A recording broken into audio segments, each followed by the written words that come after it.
The mod is Astral Sorcery. You're not gonna find it on a wiki, okay? I already looked for wikis. You're not gonna find it on the wiki.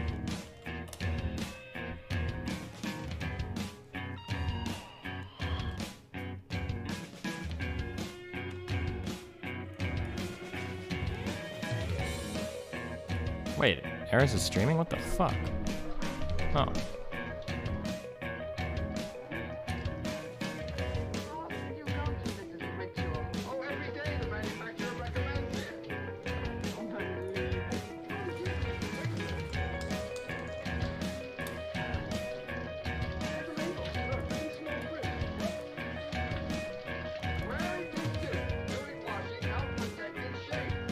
Think that girl from last night got banned? Wait, really?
Andalin, listen to me.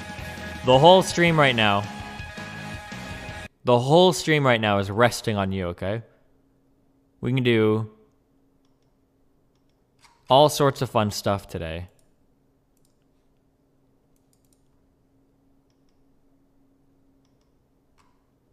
Or I can just do nothing all day. Andalin, what does it do when you infuse a crystal pickaxe? What the fuck is the special ability? I ran around so much last night trying to figure out what the fuck was happening whenever I'd right-click. Tell me.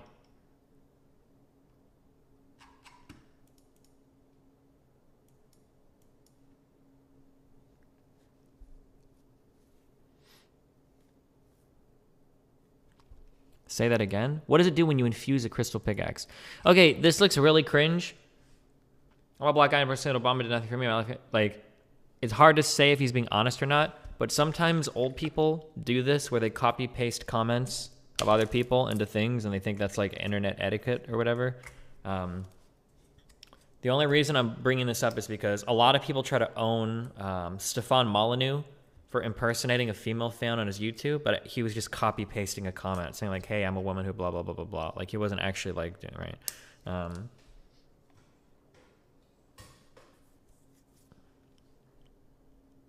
It doesn't do anything to the pickaxe? Then why can you infuse it? What the fuck is the point of it? You know it is. I linked you the Astral Sorcery entry on Infused Starlight Tools. Dolphin, if you're linking me shit and it doesn't tell me the answer, I'm fucking banning you. What did you link me?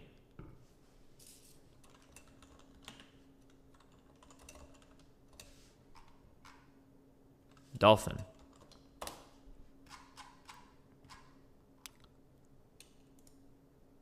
This doesn't tell me anything, you fucking cuck. You're a gog. You're a gog. This tells me nothing.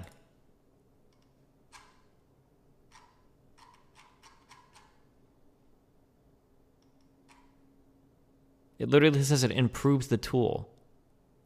The infusement on the pickaxe finds ores. Andalin, can you tell me how?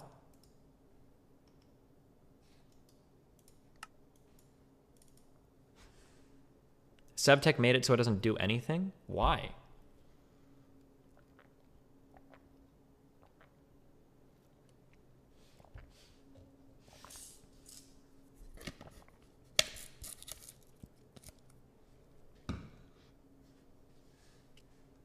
I made 2 perfect tools. Well, the pickaxe is a little mine now.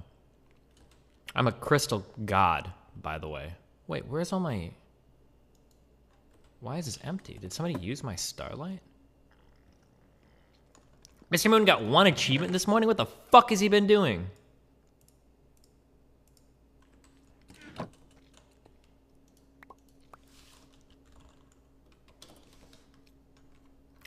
This is why no one wants to be associated with Resident Evil 7. What the fuck?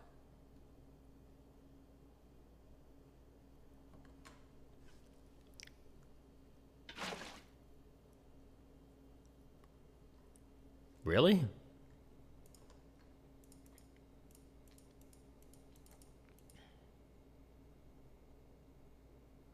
Yes. Okay, I love you guys. Tomorrow we're gonna start at noon on that daily news. It's noon somewhere. What is this? You know what we need to do? Oh my god, it's a dinosaur. I've seen how much money these politicians cuck out for. These politicians will cuck out for like 20 grand. What we need to do is we need to get money. We need to do a donation goal to get enough money to bribe a politician to change the DMCA laws. That's what we do. Oh, sorry, lobby. We need to lobby to change the DMCA laws. I think that's what we do. We fight corruption with corruption. That's the solution, boys. Destiny, remember that Chud Bunty King? Yeah, apparently he's back now trying to be less toxic. Yeah, he's done it like 3 times.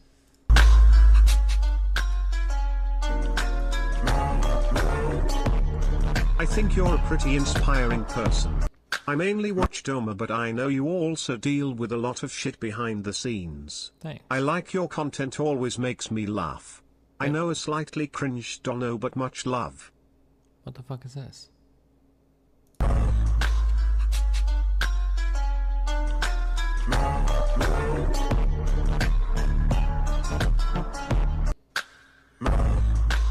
I don't understand what the fuck I'm looking at. Is it just that he can see under lava?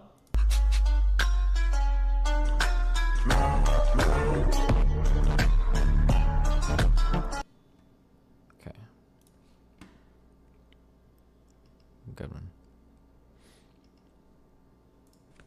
There will be a smooth transition to a second Trump administration. Right? We're ready. The world is watching what's taking place here. We're going to count all the votes. When the process is complete, there'll be electors selected. There's a process. The Constitution lays it out pretty clearly.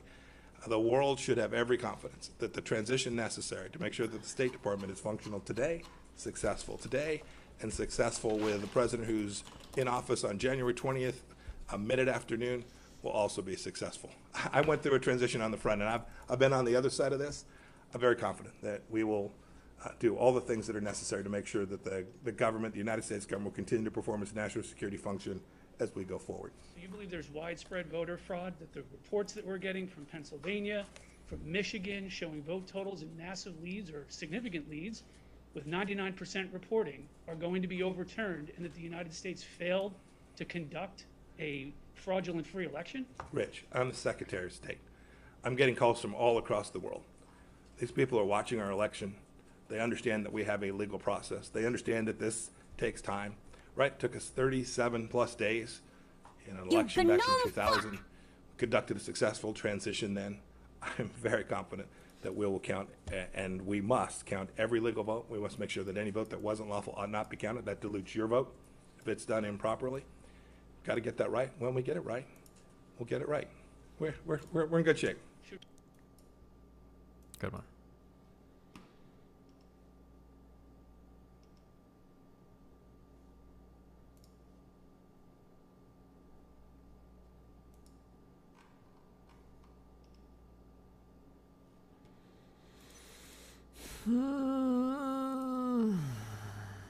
Wow, Mr. Iskiax, or whatever the fuck your name is in YouTube chat. Thanks, bud.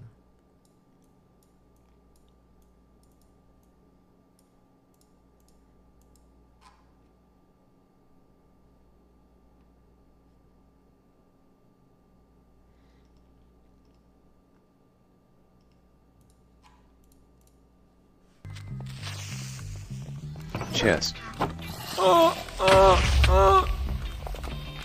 Zoomers LUL Yeah, double. okay. Title screen button. 30-minute lag on the dot. Nice, nice Blizzard. Nice fucking lag. Literally losing to fucking 5-minute lag.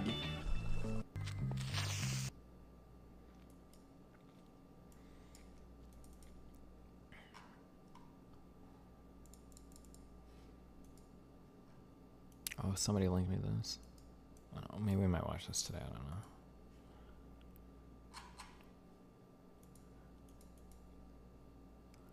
Till December 14th, standing about voter fraud. December 14th, electors certified. Most people don't stop talking about it except President Biden. Christmas, Trump disappears. Biden inaugurated, and voter fraud is old news.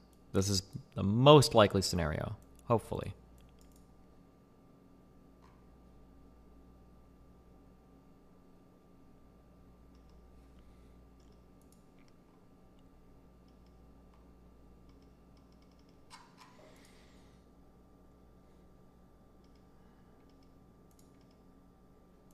And right now, the benefit is the president of the United States just won 70 million votes in a presidential election. That's the biggest vote total out of any candidate in history, except for Joe Biden. And right now, the benefit is the president. That's one way to say it. That is one way to phrase it, which is indeed accurate. That is true.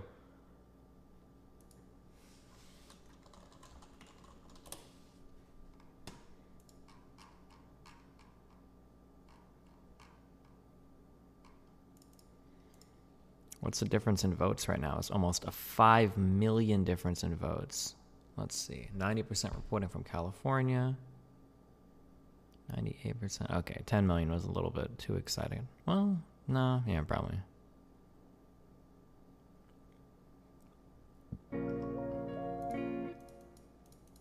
When are you going back to being an alpha male like Tyler 1 and stop playing these kid games? The Rift is calling. You gnome fuck! You're running against nobody. Nobody.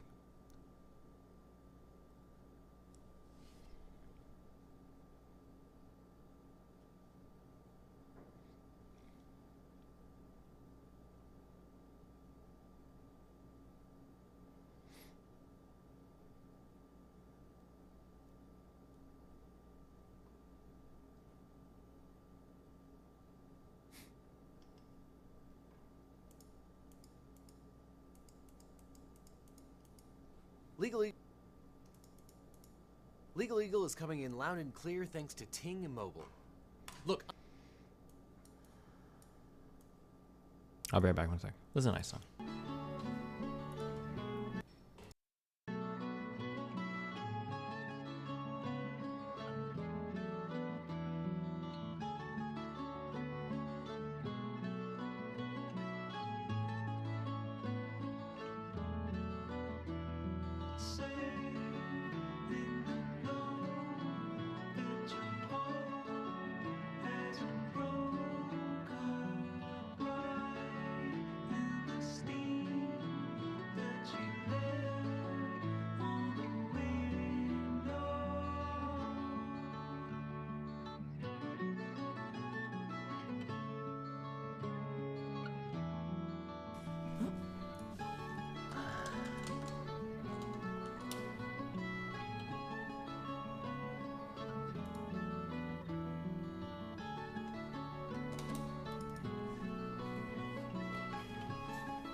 Comatose, if you fail your physics test, your mom's gonna ground you from the computer. You won't be able to watch my stream anymore. Go study.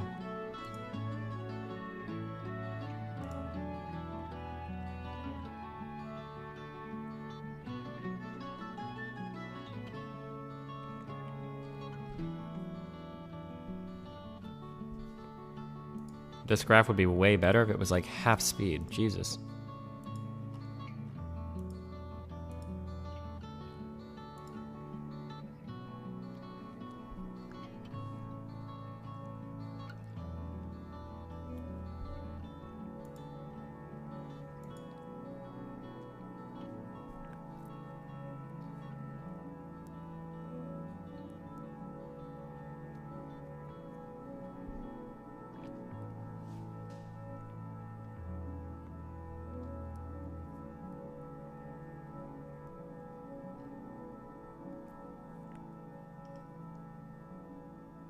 Do you think the majority of Republicans would vote for another Trump? It seems like at the moment, but the only thing I have no idea.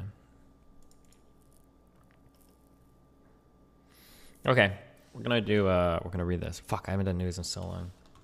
Then we're gonna probably listen to videos while I run around. Oh wait, hold on. Can I make? I don't know why I'm asking questions. Never mind. I just have to do all this myself because you fuckers don't know. That's for damn sure. I'm a crystal god now, okay? I'm growing crystals like a motherfucker. I don't know what I'm gonna do with them ever, but I'm growing them.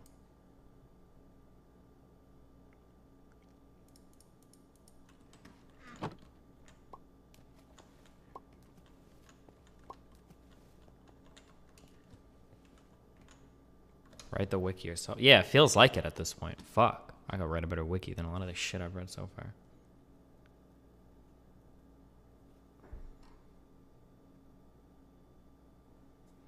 What is this XQC tweet? If there's one social skill that I've mastered over the years, it's burning bridges. I'm the best at it. No one comes close. One of the only times I get genuinely irritated. Stalk Andelin. Destiny, stalk me. Stalk me. Okay. Well, good. I'm glad I could do that. The infuse another package response ore. I'm not 100% sure that function is serial. I did make the package, but in ordered the mod packs. But in other mod packs, it will show you the ore by right-clicking. Okay, thank you. Destiny, the I'm Educated dude from the Big Brain podcast blocked me on Twitter for simply following gays within. Never interact with him or even knew who he was until yesterday. The I'm Educated dude from the Big Brain podcast. I don't even remember which one that was.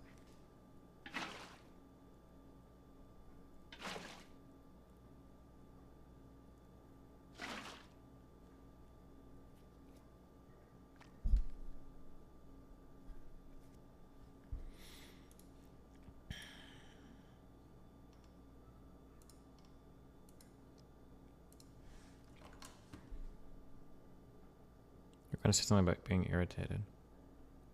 Oh, the only thing that irritates me hardcore is when hopefully I'm not burning a bridge. When I'm on the Scuff podcast and a train starts talking about how like nobody knows what it's like for everybody to attack you like I am. Nobody knows what it's like to be hated by so many different communities. But I was like, dude, just not while I'm on the show, please. Okay, I'm right here. Jesus.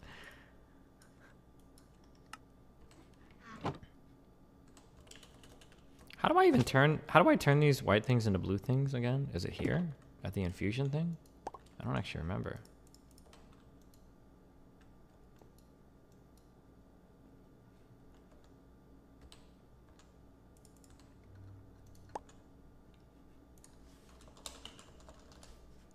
Do people even hate Train? Well, he gets hate on the white crystal and starlight with stardust. Oh, that was it. Okay. I don't need these white crystals for anything anymore, right? I can just keep using blues. So I'm just gonna I'm gonna melt all of these down and keep dividing my blues then.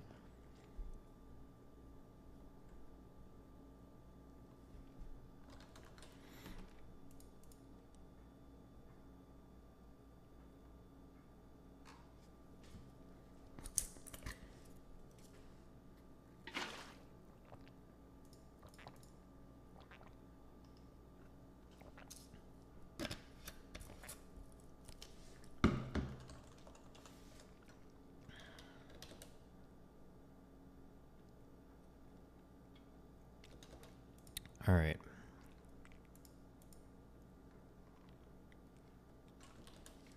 Put music on? No, I think we're reading stuff today.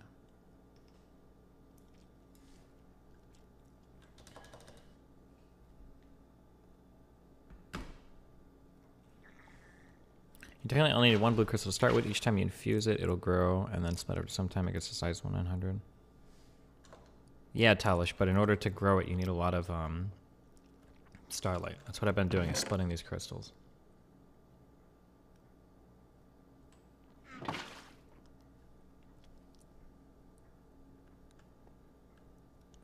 Growing and splitting them and purifying them. I don't know what the purity does. Wait, do you think some of these lenses suck? Oh, no. Does the purity of the lens matter? It must help a little bit, right?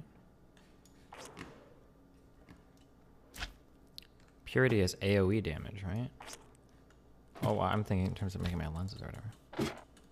The more pure they are, the more nationalistic they are? Oh, okay. Good one.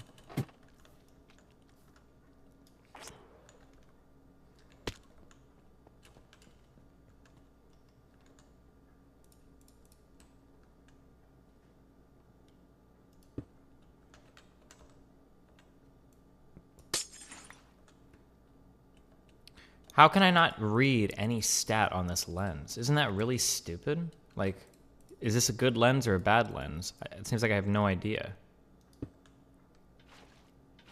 I don't think the purity does matter. It must not.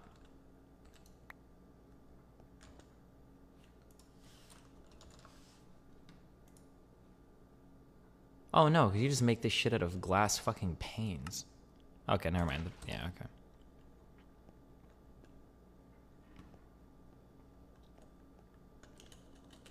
Okay.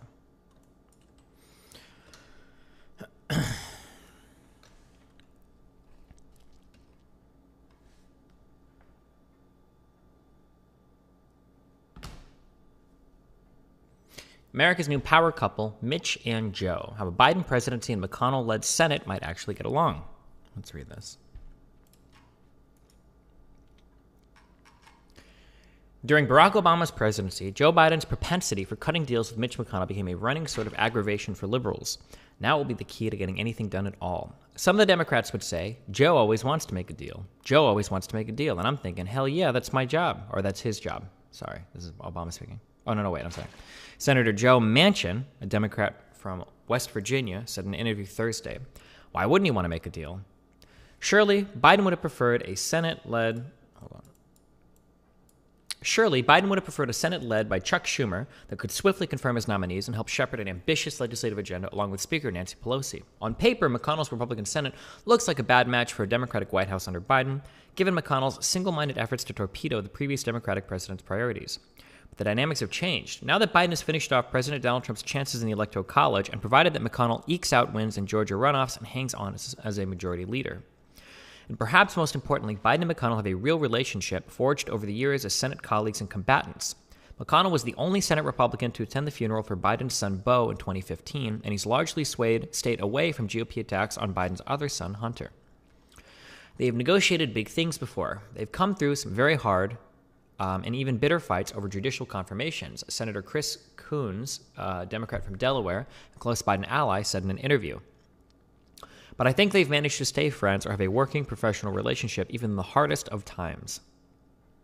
McConnell and Biden may have reason to find some common ground. Under Trump, McConnell has already succeeded in his longtime goal of reshaping the judiciary. Soon his role will shift to the most powerful Republican in Washington, who also must defend a razor-thin majority. And Biden was elected running not on the most liberal agenda, but in part on his ability to work with the other side, predicting you'll see an epiphany occur among many of my Republican friends if Trump loses. I campaigned as a Democrat, but I will govern as an American president, Biden told reporters Wednesday. The presidency itself is not a partisan institution.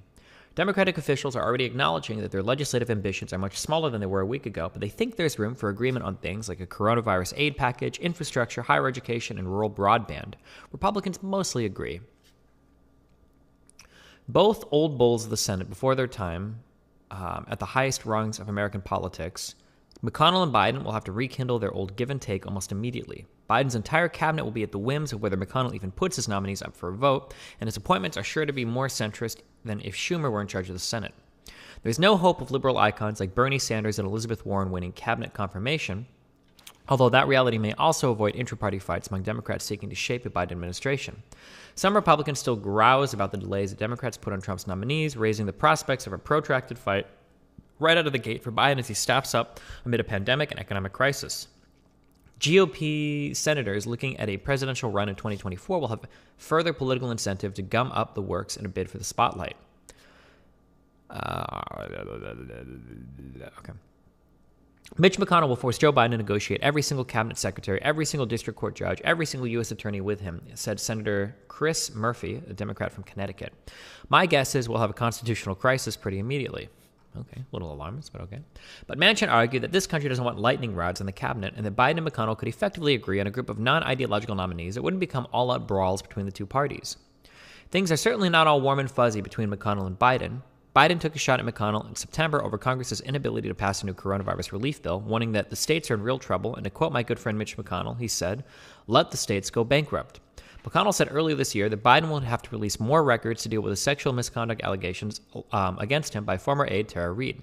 Yet beneath the sniping is a deep relationship, even friendship, that could challenge the predictions of absolute gridlock already emanating from the Capitol. McConnell referred to Biden on Wednesday as his old friend, and he paid public tribute to Biden during a 2016 speech just before the vice president left office, calling him a trusted partner. In 2011, Biden appeared at the McConnell Center in Kentucky, observing that the audience wants to see whether or not a Republican or Democrat really like one another.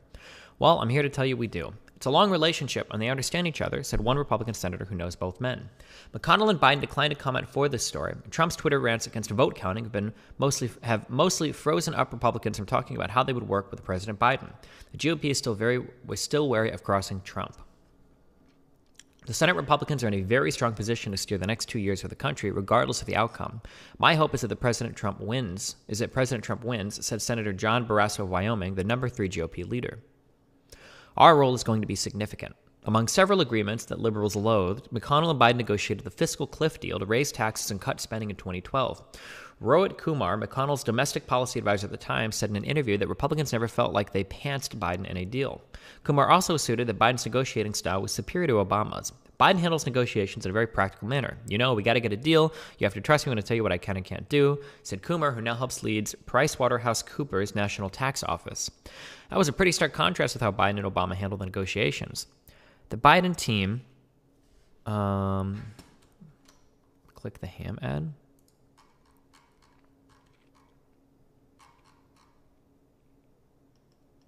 Oh, wait. Okay, never mind. The Biden team and Biden himself are thinking through how McConnell, as a majority leader, will reshape his administration, and wondering if McConnell will be a deal maker or the kind of antagonist who said making Obama a one-term president was a top priority, according to an official close with the Biden team. Amidst a giant red wall of obstruction, if anyone would be able to squeeze out wins, it'd be Joe Biden working with Schumer and Pelosi, said Scott Mulhauser, Biden's deputy chief of staff during the 2012 presidential campaign, the former counsel of the Senate Finance Committee. Oh, can we not do this?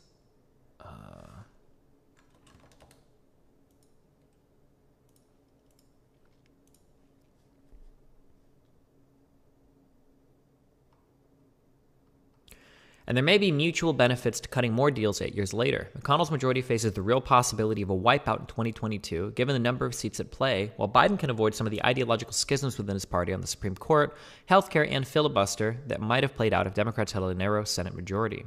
Chuck Hagel, who served as Obama's Secretary of Defense and alongside Biden as a GOP senator, expressed optimism about the prospect of bipartisan cooperation. Biden will be personally involved. Obama's style was different. Hagel said Obama didn't really understand the Congress, the Senate like Joe does. Wow. Good luck. We'll do a sandwich. We'll do a bad, good, bad.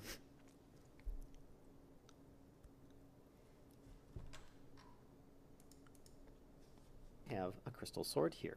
I want to Wait, infuse it. I put it on here. I then use my resonating wand. Of course, I have all of these chambers are filled with starlight. I right-click with my wand, and it will start using up all of the liquid. Infusing tools and weapons is not a cheap process. It is very expensive. As you can see here, oh, it created a flare. It now has a infused crystal sword. Now, the cutting on one was the same as the other. You'll notice that the stats are the same. 3 attack speed, 14 attack damage, and the size, purity, and cutting are all the same. I stayed in creative specifically just so I could show that to you, as it creates a duplicate when I place it on this. But it has an added effect. When you hit a creature, if you can hit a creature, unlike I just did, it will create this massive burst like that. It will do an area of effect of damage from that strike. So if I run up here and Hey Stephen, are you doing okay? I read online that the FBI visited your house last week because you downloaded all of Wikipedia while preparing for a debate. When they questioned your actions you said wait. I can explain everything, Pepe laugh. I just chop any of the tree, and any of the connected bits of the tree get harvested and brought towards you, not necessarily on your person, but they will be directed towards you, and you can then pick up any remaining drops. And if you just wait for it to recharge, use it again, you can then just harvest entire forests with this thing. Now, if I start using this before it's ready, you'll see it just chopped a piece of wood instead of harvesting the whole tree. But now that it's recharged, if I use this, it will take all connected trees together and just kind of eat them in a large area. It's kind of like a vein miner for trees in a way. So if they're connected, you can definitely get a lot of use out of this tool. Now, you might also be thinking, well, what if I have 2 infused axes? Can I use them alternating? Well, there is a caveat for this, and it was taken into account. So if I use one of them, you notice both of them recharge. So tools of the same type cannot be spammed together. So making multiple copies of them will only benefit you if you just don't want to sharpen them as often. But as before, just by using it, you notice nothing. So it's going to harvest the grass and leave this dirt block. So I'm going to stand on the dirt block just by left-clicking there, and pow, it harvested all the grass in this large area. Now, if I wait for that to recharge and I use it on dirt, it will take dirt in a large area, potentially making me fall a large distance if there was a lot of dirt below me, and it will take it in an area. Now, using it on stone or something that a shovel is not usually used for, it will not affect those. But it can be very easy to start shoveling a lot of sand, dirt, or grass in an area that you want to. Just be aware that if you use it, it will take all of those of a similar style. So if you need a bunch of sand, only it will eat a bunch of sand. If you need a bunch of dirt, only it will eat a bunch of dirt, and so on. All right, and last but not least of the infused tools is the crystal pickaxe. Now, this is going to be amazing. It doesn't work like the other ones. If I use it to start digging, it just digs, which is great because that gives you control over what you're trying to accomplish. What this allows you to do is more or less try and find different ores. If I right-click, you'll start seeing these little effects in an area, allowing me to find out where the nearest ores are. So if I look directly down and use this, oh, it looks like there's a bunch of coal down below me here. Let's just dig down a bit. And if I wait for it to recharge, use it again. Oh, the coal is very close by. So let's start digging in this direction here. And look at that, there's a bunch of coal. Just as simple as that. Right-click and you can see it tells you there's a bunch of coal in that area. Now, just for an example, I have spawned myself a bit of some other ores so that I can place these down and show you guys. So as before, just by using the right-click ability on this one or using its special ability, will not use up any of its cutting percentage, but just by using it in general will... Gotcha. So I think this is disabled for Sevtech because if I use my pickaxe, if I right-click, I see fucking nothing. But I wonder if it's because the ores aren't registered with the mod pack or some dumb shit like that. Biden addressing the ACA today. Wait, that's not bad. Okay. Every American should be proud of. Let's hear what this guy has to say. Over the weekend, the media networks projected that Joe Biden would win. So CNN, of course, was celebratory about this. MSNBC was celebratory about this. And I just want to say thank you. Well, you're very welcome. You're very welcome. You're very handsome. I think we're all done. Fox News was actually pretty early on the call of the election, suggesting. Do you ever worry that some sort of issue that could affect you mentally, e.g. ADHD, being on the spectrum changes your perspective so much that some of what think out logically is wrong? Not saying you are on the spectrum, BTW. I think about this a lot, actually. It's not, actually, I've changed a lot of what I said because of thinking about something like this. It's not that I think that, like, it'll make me think logically wrong. I think everybody can follow, without getting too deep into it. So I believe that all humans are granted with some level of a priori reasoning, meaning there are some things that we just understand because we're humans. So for instance, something like causality. If one thing happens, it causes another thing to happen. We can understand that connection. That's just something granted to us. I think that from that a priori reasoning, I think you get to things like deduction. Like every human being, regardless of your mental state, can understand deduction. So I'm not worried about that. I am worried, or I used to be a lot more worried that like my unique kind of perspective on things related to life would potentially cause me to give like really bad advice or say like really dumb things. So I've tried to like temper that more or be a little bit more aware of thought process I might have that are a little bit unique so that I'm not giving advice that's super inappropriate. So like for instance, like I can be like a pretty cold and detached person. So I always thought it was like really funny when people complain about like their family, because I would say like, if you don't like your family, just cut them off forever, fuck it. But like I realize maybe now, like, well, maybe not everybody is necessarily that kind of person. Maybe that's not like the most responsible thing to say because not everybody would like to live like that. So like, yeah, I try to be more aware, I guess, of how my individual thoughts or feelings can impact things that I say. Okay. Suggesting that Joe Biden has won this thing. Now, technically speaking, media projections don't mean anything. Like, literally, they mean nothing. It does not say in the Constitution of the United States that when CNN and MSNBC and Fox News all declare that somebody has been projected to win an election, that that election is now over. That is not the way the legal process works. And the person challenging the outcome of the election has every legal right, and indeed, if they suspect serious fraud, a legal duty to go ahead and investigate all of those allegations. And as I've been saying all week, as maybe the most consistent member of the media, the election is not over until all the votes are counted and all of the legal processes have played themselves out. When I said this on Tuesday, I got ripped by some people. When I said on Friday, I got ripped by precisely the opposite people. But here is the reality. That is always the case. It is always the case that the election is not over until it's over. And right now, it is still not over because there are legal processes in place. The Trump campaign is going to have to show voter fraud, enough voter fraud that it would call into consideration the outcome of the election. So it's not just enough to allege that there is one voter fraud case in Philadelphia in order to invalidate the entire Pennsylvania election where President Trump is trailing by something on the order of 35 to 40,000 votes. It is not enough for President Trump to claim that there is some sort of miasmatic, gigantic voter fraud that is happening across the country without providing proof of the extent of that fraud. He's going to have to prove it in court. And if he does, the outcome of the election changes. And if he doesn't, it doesn't. Right? That is all that is happening here. But the notion that the media get to call this thing and then everybody goes home, and you are bad if you refuse to say that it's over, right? You've done something deeply wrong if you refuse to say that it's over. I'm not going to hear that crap from the same media who suggested for 4 long years that Hillary Clinton was the legit president of the United States, for 2 long years that Stacey Abrams is the legit governor of Georgia. That is not the way any of this works. I'm amazed to watch the members of our esteemed media suggest that if you are a senator like Ted Cruz, and if you refuse to say that Joe Biden is the president-elect of the United States at this point, that is because you are bad. Chris Wallace suggested over the weekend that Ted Cruz, for not saying President-elect Biden, was like a Japanese soldier holding out after World War II. No, not exactly. There's an entire legal process. The inauguration doesn't happen until January 20th. The final certification of the electors does not happen until December. So guess what? Wait, am I crazy? Because he might have been making a reference. The guy talking about Cruz. That was a thing, right? Was it after World War II that there were still Japanese that were like, "Fuck you, we're never accepting defeat" or whatever? That was a thing, right? Am I crazy? Okay, yeah. Guess what? Actually, nobody has a responsibility to call Biden president-elect because technically speaking, fact check here, guys. He's not president-elect yet. Okay, that's not the way any of this works. Until the 14th. Anyway, here is CNN projecting the Biden win, and you can see they can barely veil their absolute glee that they believe that Joe Biden has been elected president of the United States. CNN projects Joseph R. Biden Jr. is elected the 46th president of the United States, winning the White House and denying President Trump a second term. We're able to make this projection because CNN projects Biden wins Pennsylvania, the former vice president, in his 3rd run for the highest office, pulling off a rare defeat of a sitting commander-in-chief. With this victory, Kamala Harris is set to become the first woman and the first person of color to be the vice president. Okay, fact check there. She's not the first person of color ever to be vice president, even if she is elected. Actually, the vice president under Herbert Hoover was a Native American. But in any case, you can see that the media are just gleeful. They are so excited about all of this. Not quite so fast, guys. Number 1, still got a legal process to get through.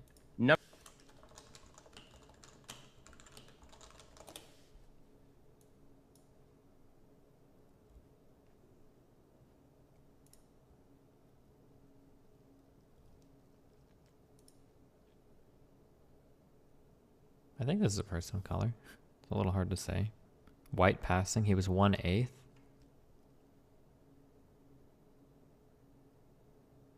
I can't tell. It's black and white pictures make this a lot harder. Number 2, as we're going to find out, it turns out that your entire media narrative, which is that Donald Trump is the root of all evil, and that as soon as Donald Trump is out of office, Joe Biden has fulfilled his mandate. The skies will part. Rays of sunshine will shine down on the... get ready, gang. And not quite so fast. The fight is only beginning. It is only beginning. And I know that we're all supposed to be just gleeful that President Trump is out. But here's the thing. Joe Biden, even if he's elected, going to be a crappy president. Also, Joe Biden going to be saddled, in all likelihood, with a Republican Senate. Also, Joe Biden going to be saddled on his left by a resurgent progressive left that nearly lost the Democrats the House in a year they were supposed to pick up 10 to 12 seats in the House of Representatives. So all of your celebration, I mean, if you pan that camera around, if you just turn the camera around, it's just a bunch of CNN anchors and staffers Jeffrey Tubening over behind their laptops, right? As Wolf Blitzer announces it, they're just tubening over there. And journalism getting everywhere. Okay, the fact is that this fight is only beginning. So all the glee that you're seeing, I know, a lot of conservatives today are depressed and upset that the media called this thing. A lot of conservatives are upset because they think that the future of the country is basically now trash. Okay, that is not correct. Okay, you know what Democrats won, even if they won, which again, the process is not over. Even if Democrats won the presidency of the United States, they did so with a geriatric, old, useless person who is not capable of actually running an administration that will be in any way successful for progressive values. Okay, this election... Are we listening to a lefty or Ben Shapiro right now? I can't tell. Except for the top of the ticket, where, again, there's still uncertainty. Except for the top of the ticket, this is a widespread victory for conservatives. Except for the top of the ticket, it was a widespread victory and a widespread rejection of progressive values, and the left's going to try and push anyway.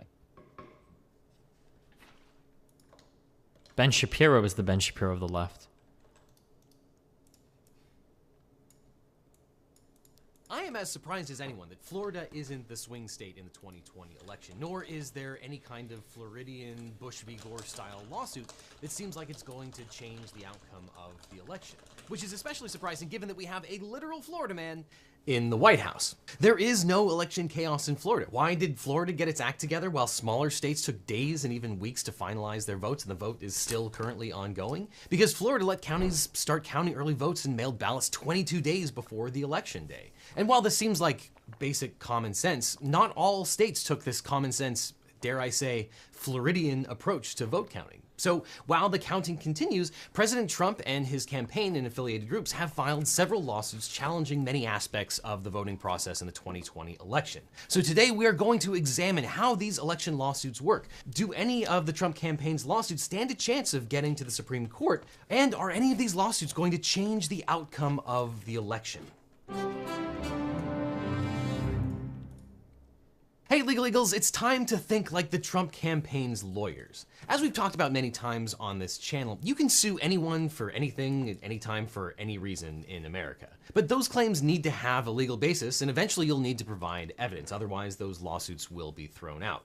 Now, maybe I am an institutionalist big firm lawyer, but I think there is a silver lining to all of these lawsuits, whether they have merit or not. There are a lot of people who have doubts about the 2020 election, whether those doubts are well-founded or not. So it's important for those doubts to be tested. That's how we have confidence in the whole election process in general. And the courts have mechanisms for dealing with both meritorious claims and frivolous claims. And if the claims are frivolous, then they will be thrown out. And if they have merit, then the courts will fashion a remedy. And I think that if the shoe was on the other foot, that it was clear that the Trump campaign had won the election, Democrats would want to know if there was foul play involved or not. And that's what the system is designed to do. But as it happens, Joe Biden is the putative president-elect, and it appears that Donald Trump is going to be a one-term president, which means that the balance of the lawsuits are going to come from the Trump campaign in an attempt to, if not outright change the outcome of the election, then at least take a deeper dive and, let's say, graciously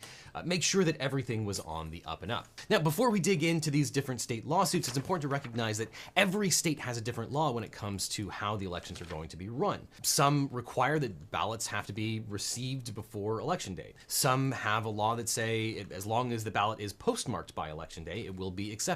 So there's no overarching federal law. Every state has a different law, and sometimes these laws are sort of contradictory so that it's a complete patchwork of laws throughout the country. Now, not all of these election lawsuits are created equal.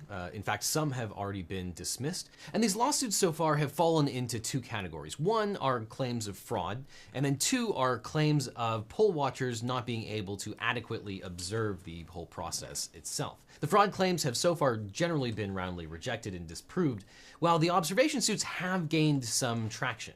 We'll start relatively chronologically, starting with some of the suits that have already been bounced, and then we'll end with the most consequential lawsuit that may in fact end up in the Supreme Court, those stemming out of Pennsylvania. And at the end of this video, I will summarize what effect these lawsuits are likely to have on the outcome of the 2020 election. But we'll start with Georgia, where there was a challenge to the counting of votes in Chatham County. Now, you would think that if you are trying to dispute an election through a lawsuit, you would be trying to disallow votes that had been counted. But currently, there's only one lawsuit that is directly challenging the counting of identified ballots. On November 4th, the Trump campaign filed a lawsuit alleging that Chatham County, Georgia was accepting absentee ballots after the state's statutory deadline. This would make those ballots invalid, which means that they wouldn't count, obviously. This lawsuit challenged the way that Chatham County was applying the Georgia law concerning absentee ballots. Under that law, votes by mail that are received after 7 p.m. on Election Day will be kept unopened and transferred to storage, where they will eventually be destroyed. The Trump campaign provided an affidavit from someone claiming to be a poll watcher who claimed that 53 absentee ballots had been placed in a group of ballots to be processed. The poll watcher claimed that those 53 ballots arrived after the deadline. However, the poll watcher offered no actual proof of this allegation and wasn't present when the ballots were processed. Chatham County is home to Savannah, an area where there are more Democrats than Republicans. And after a 1-hour hearing, the judge dismissed the case with a 1-paragraph order explaining that the Trump campaign didn't have any evidence to support its factual claims. Now, there will probably be a recount in Georgia, and that process will include examining the kinds of errors that the Trump campaign alleged made these ballots defective. But as you can see, this will entail a close reading of the state election laws and then a determination about which ballots are valid and when those ballots were received. This might change the final vote count, but there's probably not enough impact here to change the results in Georgia. Georgia is probably the only state where the final vote could be challenged due to the problems with ballots. But keep in mind, however, that voters are already curing defects in some of these ballots, and so where the actual vote tally is going to end up in terms of more votes for Trump or fewer votes for Trump is anyone's guess. And it's possible that the Trump campaign might file lawsuits challenging the state's process for curing ballots, but those cases seem unlikely to end up in the Supreme Court or have a number that's appreciably going to change the difference. So we move on to Michigan, where there was a lawsuit about poll observers. Now, Joe Biden is the projected winner in Michigan, and on November 4th, the Trump campaign and Republican self-appointed poll challenger Eric Ostergren sued Michigan Secretary of State Jocelyn Benson in the Michigan Court of Claims. The lawsuit claims that Ostergren was excluded from watching the absentee ballot counting board, and that the state had violated the Michigan Constitution and Michigan election law by processing ballots without allowing poll watchers to view video footage of voters placing ballots in drop boxes.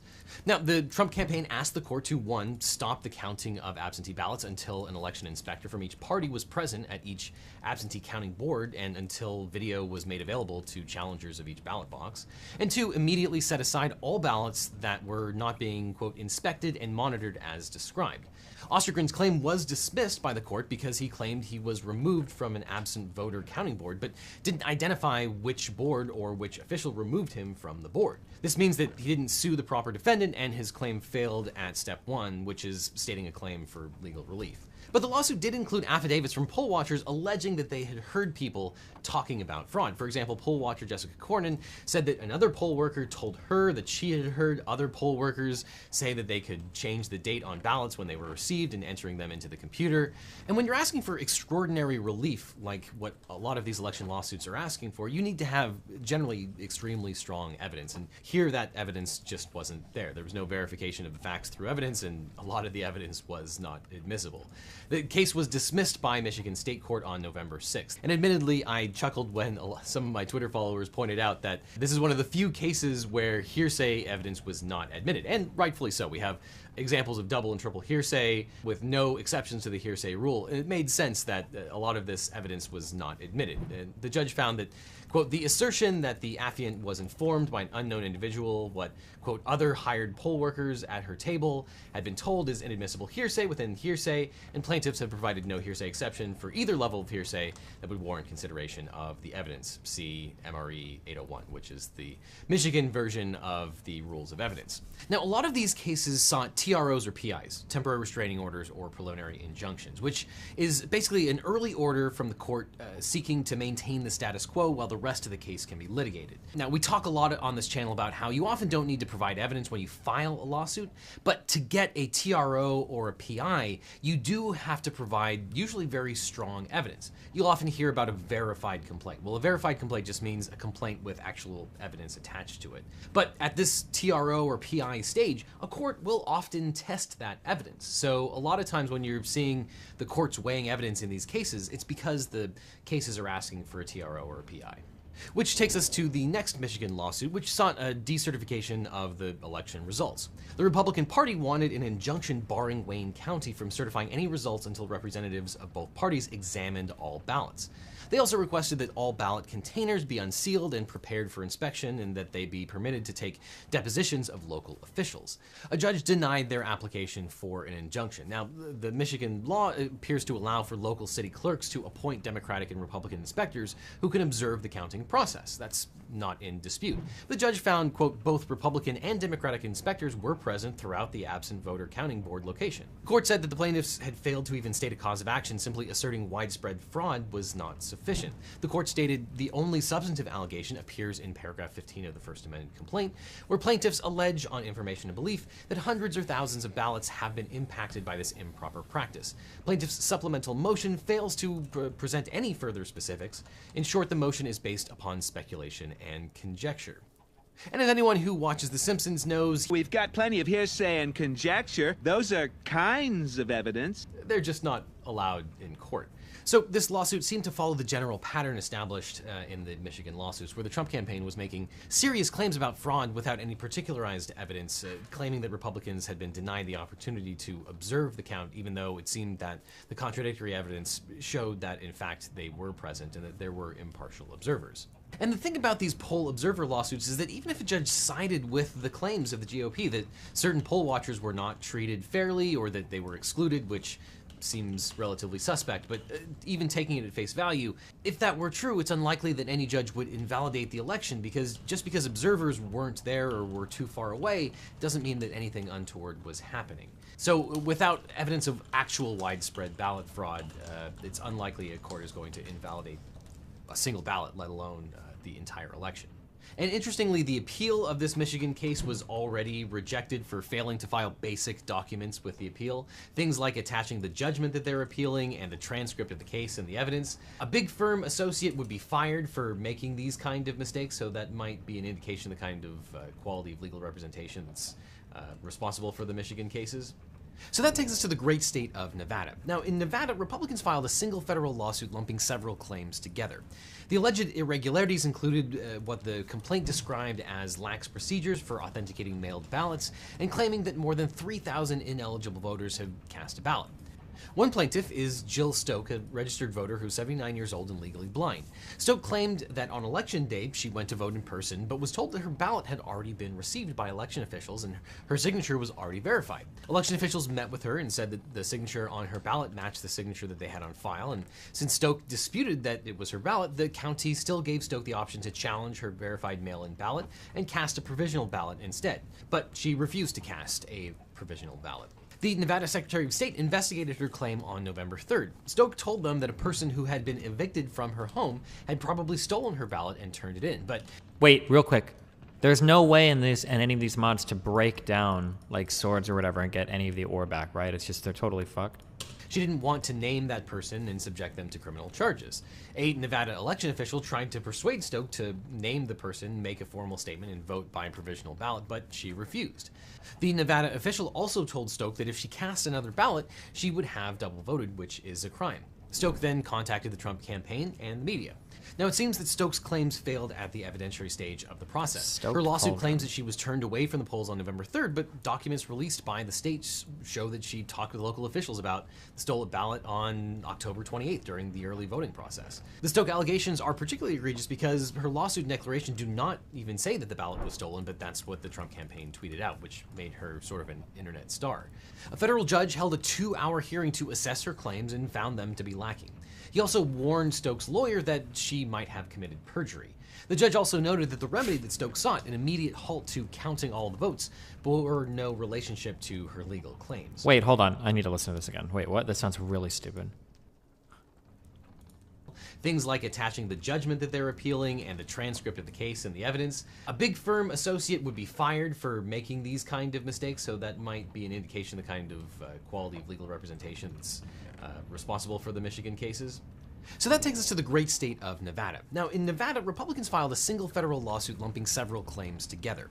The alleged irregularities included what the complaint described as lax procedures for authenticating mailed ballots and claiming that more than 3,000 ineligible voters had cast a ballot. One plaintiff is Jill Stoke, a registered voter who's 79 years old and legally blind. Stoke claimed that on election day she went to vote in person, but was told that her ballot had already been received by election officials and her signature was already verified. Election officials met with her and said that the signature on her ballot matched the signature that they had on file, and since Stoke disputed that it was her ballot, the county still gave Stoke the option to challenge her verified mail-in ballot and cast a provisional ballot instead. But she refused to cast a provisional ballot.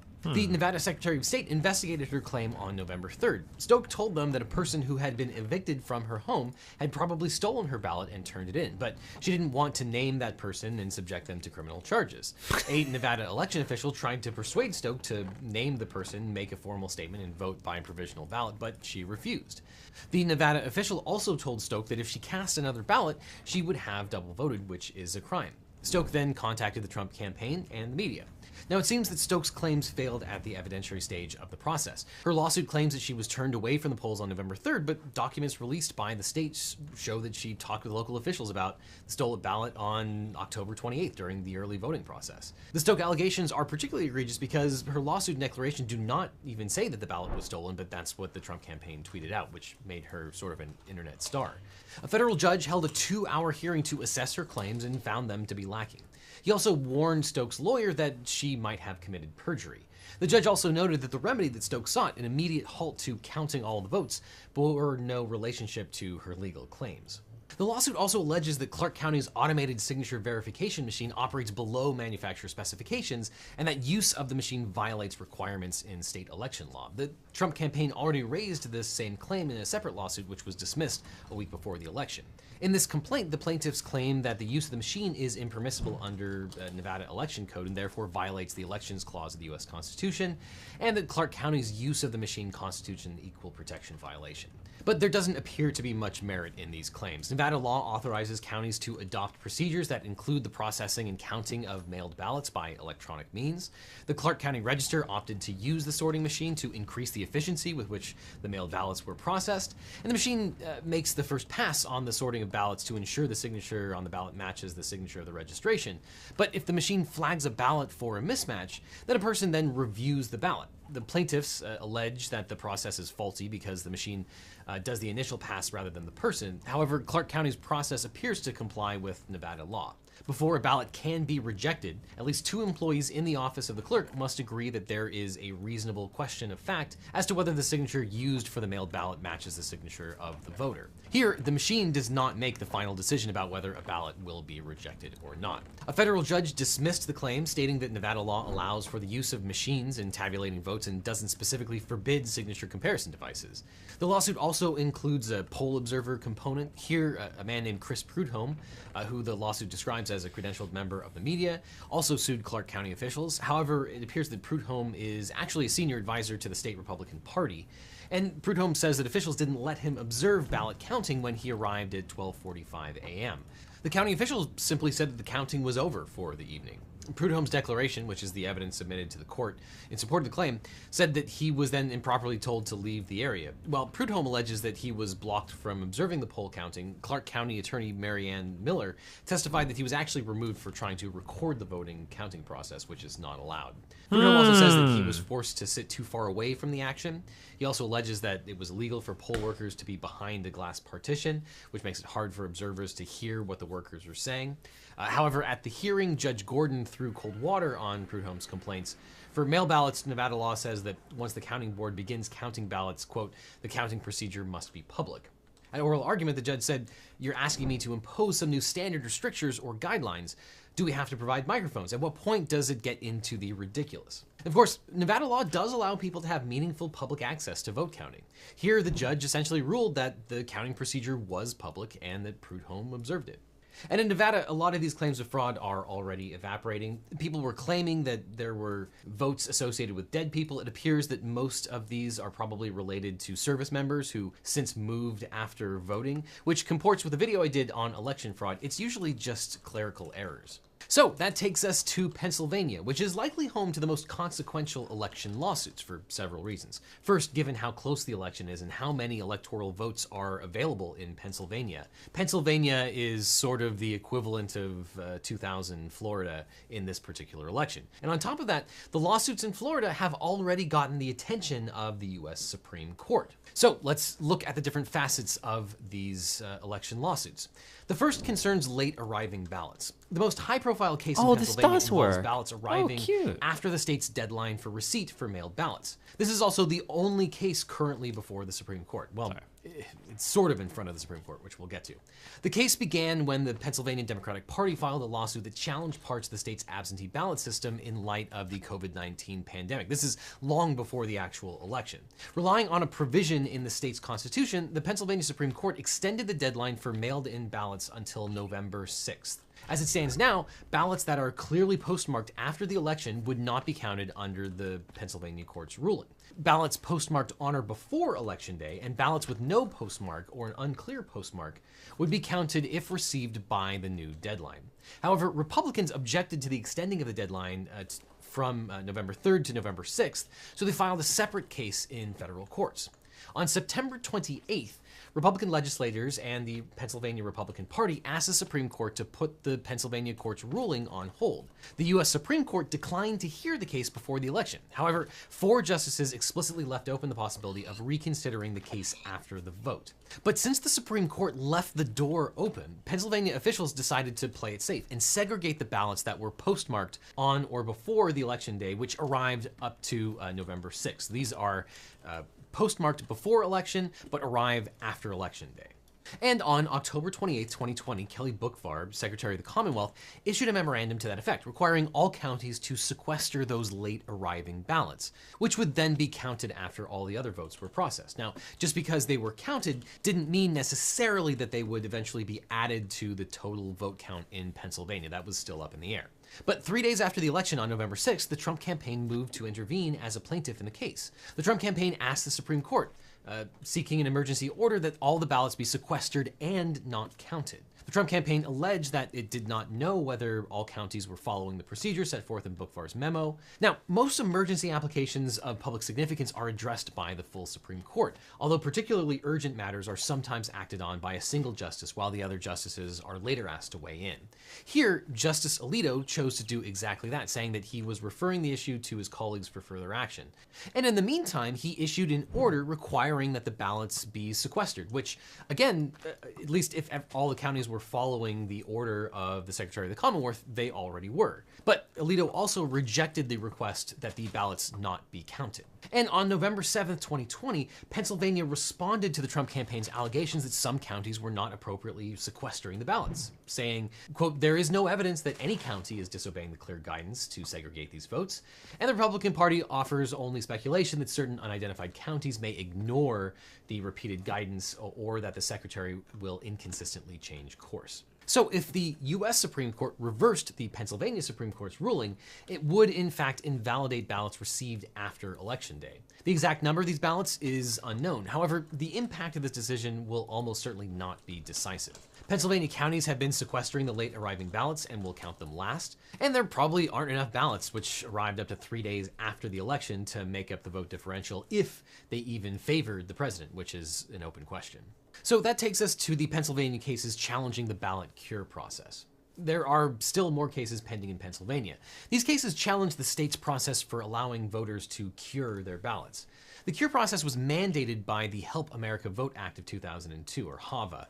The federal law requires states to allow voters to cure potential errors on their ballots. And here's how that works. When there's an uncertainty about a voter's eligibility, such as an incorrect address, the absence of required identification, or other issues, the election official is required to offer the voter a provisional ballot instead of a regular ballot. If a voter votes in person, they can ask for a provisional ballot, or they may be directed by a poll worker to vote by provisional ballot. Since so many voters used a mailed-in ballot this year, several states have created a process for these voters to fix certain errors in mailed ballots, like a missing or mismatched voter signature. Once a provisional ballot is cast, it's stored separately from the other ballots and investigated by local election officials. Generally, a poll worker will have to verify the voter's identity and eligibility to vote, and may require the voter to provide further information. The states give the voters the opportunity to cure those defective ballots, and each state has its own deadline for voters who need to cure their ballots. Here, Republicans are raising criticisms of the state's processes for curing ballots. So the Trump campaign and the Republican National Committee have now sued Bookvar, who we just talked about, claiming that she improperly extended the deadline for absentee and mail-in votes to provide any missing proof of identification from November 9th to November 12th. This is a challenge to the state's cure process for absentee ballots. The Republicans contend that it's wrong for the state to give voters a few extra days to cure deficiencies. A judge ordered Bookvar to segregate mailed-in ballots from voters providing identification between November 10th and November 12th, saying that she would rule later on the validity of this deadline extension. And it's unlikely that the cured ballot issue will determine the result in Pennsylvania, since these votes are not appearing in the vote totals yet, and most voters would not have even attempted to cure these ballots. But again, we're talking about a pretty small number of ballots here, and it's going to be a relatively easy decision to see whether the court approves of the deadline extension or not. Additionally, Republican candidates and officials also sued election officials in Montgomery County, a heavily Democratic-leaning suburb of Philadelphia, from notifying voters and helping them to cure defective votes. Plaintiffs withdrew their request for an emergency order segregating such votes just days after filing the complaint, and the judge said that the case lacked merit and failed to state a viable claim. The bottom line in this case is that the voters had the right to cure their ballots, provided that they follow state requirements, and the plaintiffs couldn't come up with a way that the cure process was violating the law in Montgomery County. Which takes us finally to the poll observer. Wait, hold on. What is this? What are you talking about in my chat? Stock Williams S. Shouldn't liberals be more inclined to vote progressives in over GOP, but definitely constantly sounds like he's on the verge of going scorched earth and replacing them with Republicans. What are you talking about? There's not a single progressive lawmaker that I wouldn't replace AOC, Eleanor, I wouldn't replace any of these people with Republicans. What are you talking about? Hold on, I'm sorry. Is AOC, quote, one of the most popular senators in the world, quote, end quote, or does, quote, 94% of Americans not give a shit about her, end quote. He's talking to someone else. My point was, Destiny seems like he's suffering from an identity crisis.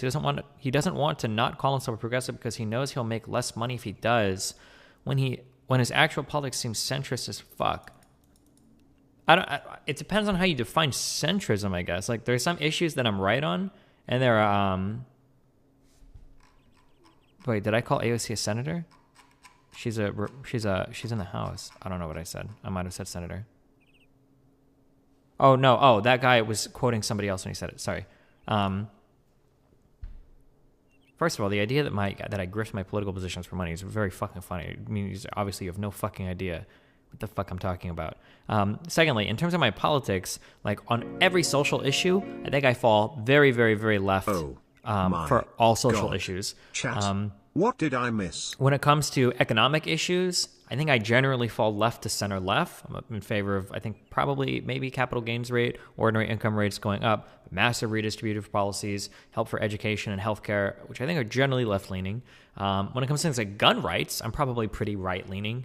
No, Williams S. thinks AOC is a senator. He wasn't quoting me. Oh, she's in the House. The idea that I'm a centrist, I don't know.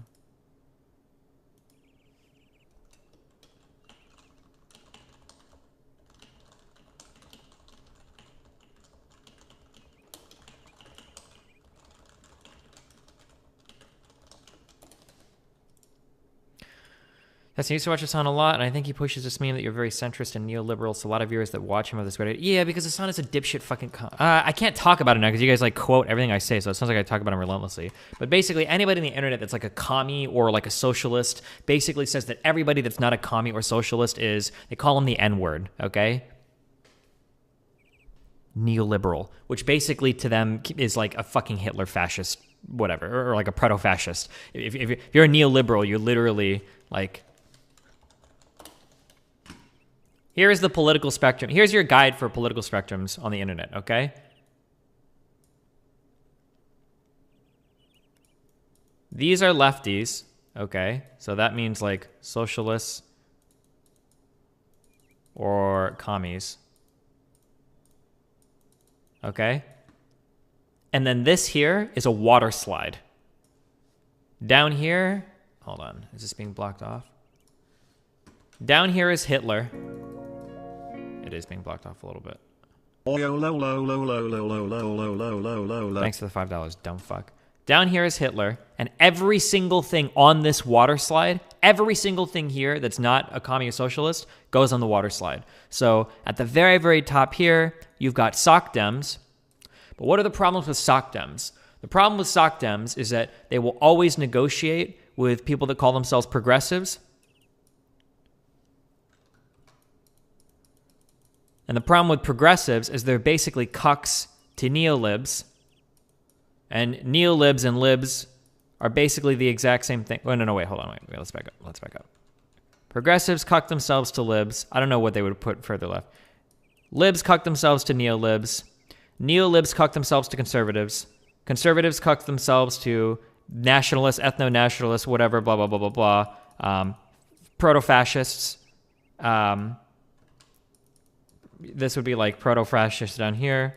And then you go to fascists. The problem is that with the way that the lefty has like constructed like political ideology, it's all incredibly simple. You're either a commie or you're on your way to being a fascist. That's how all of it works. Is, well, if you're a sock dem, you've heard all these arguments before, right? If you're a sock dem, then all you're doing is encouraging redistributive policies that maintain the capitalist hierarchy.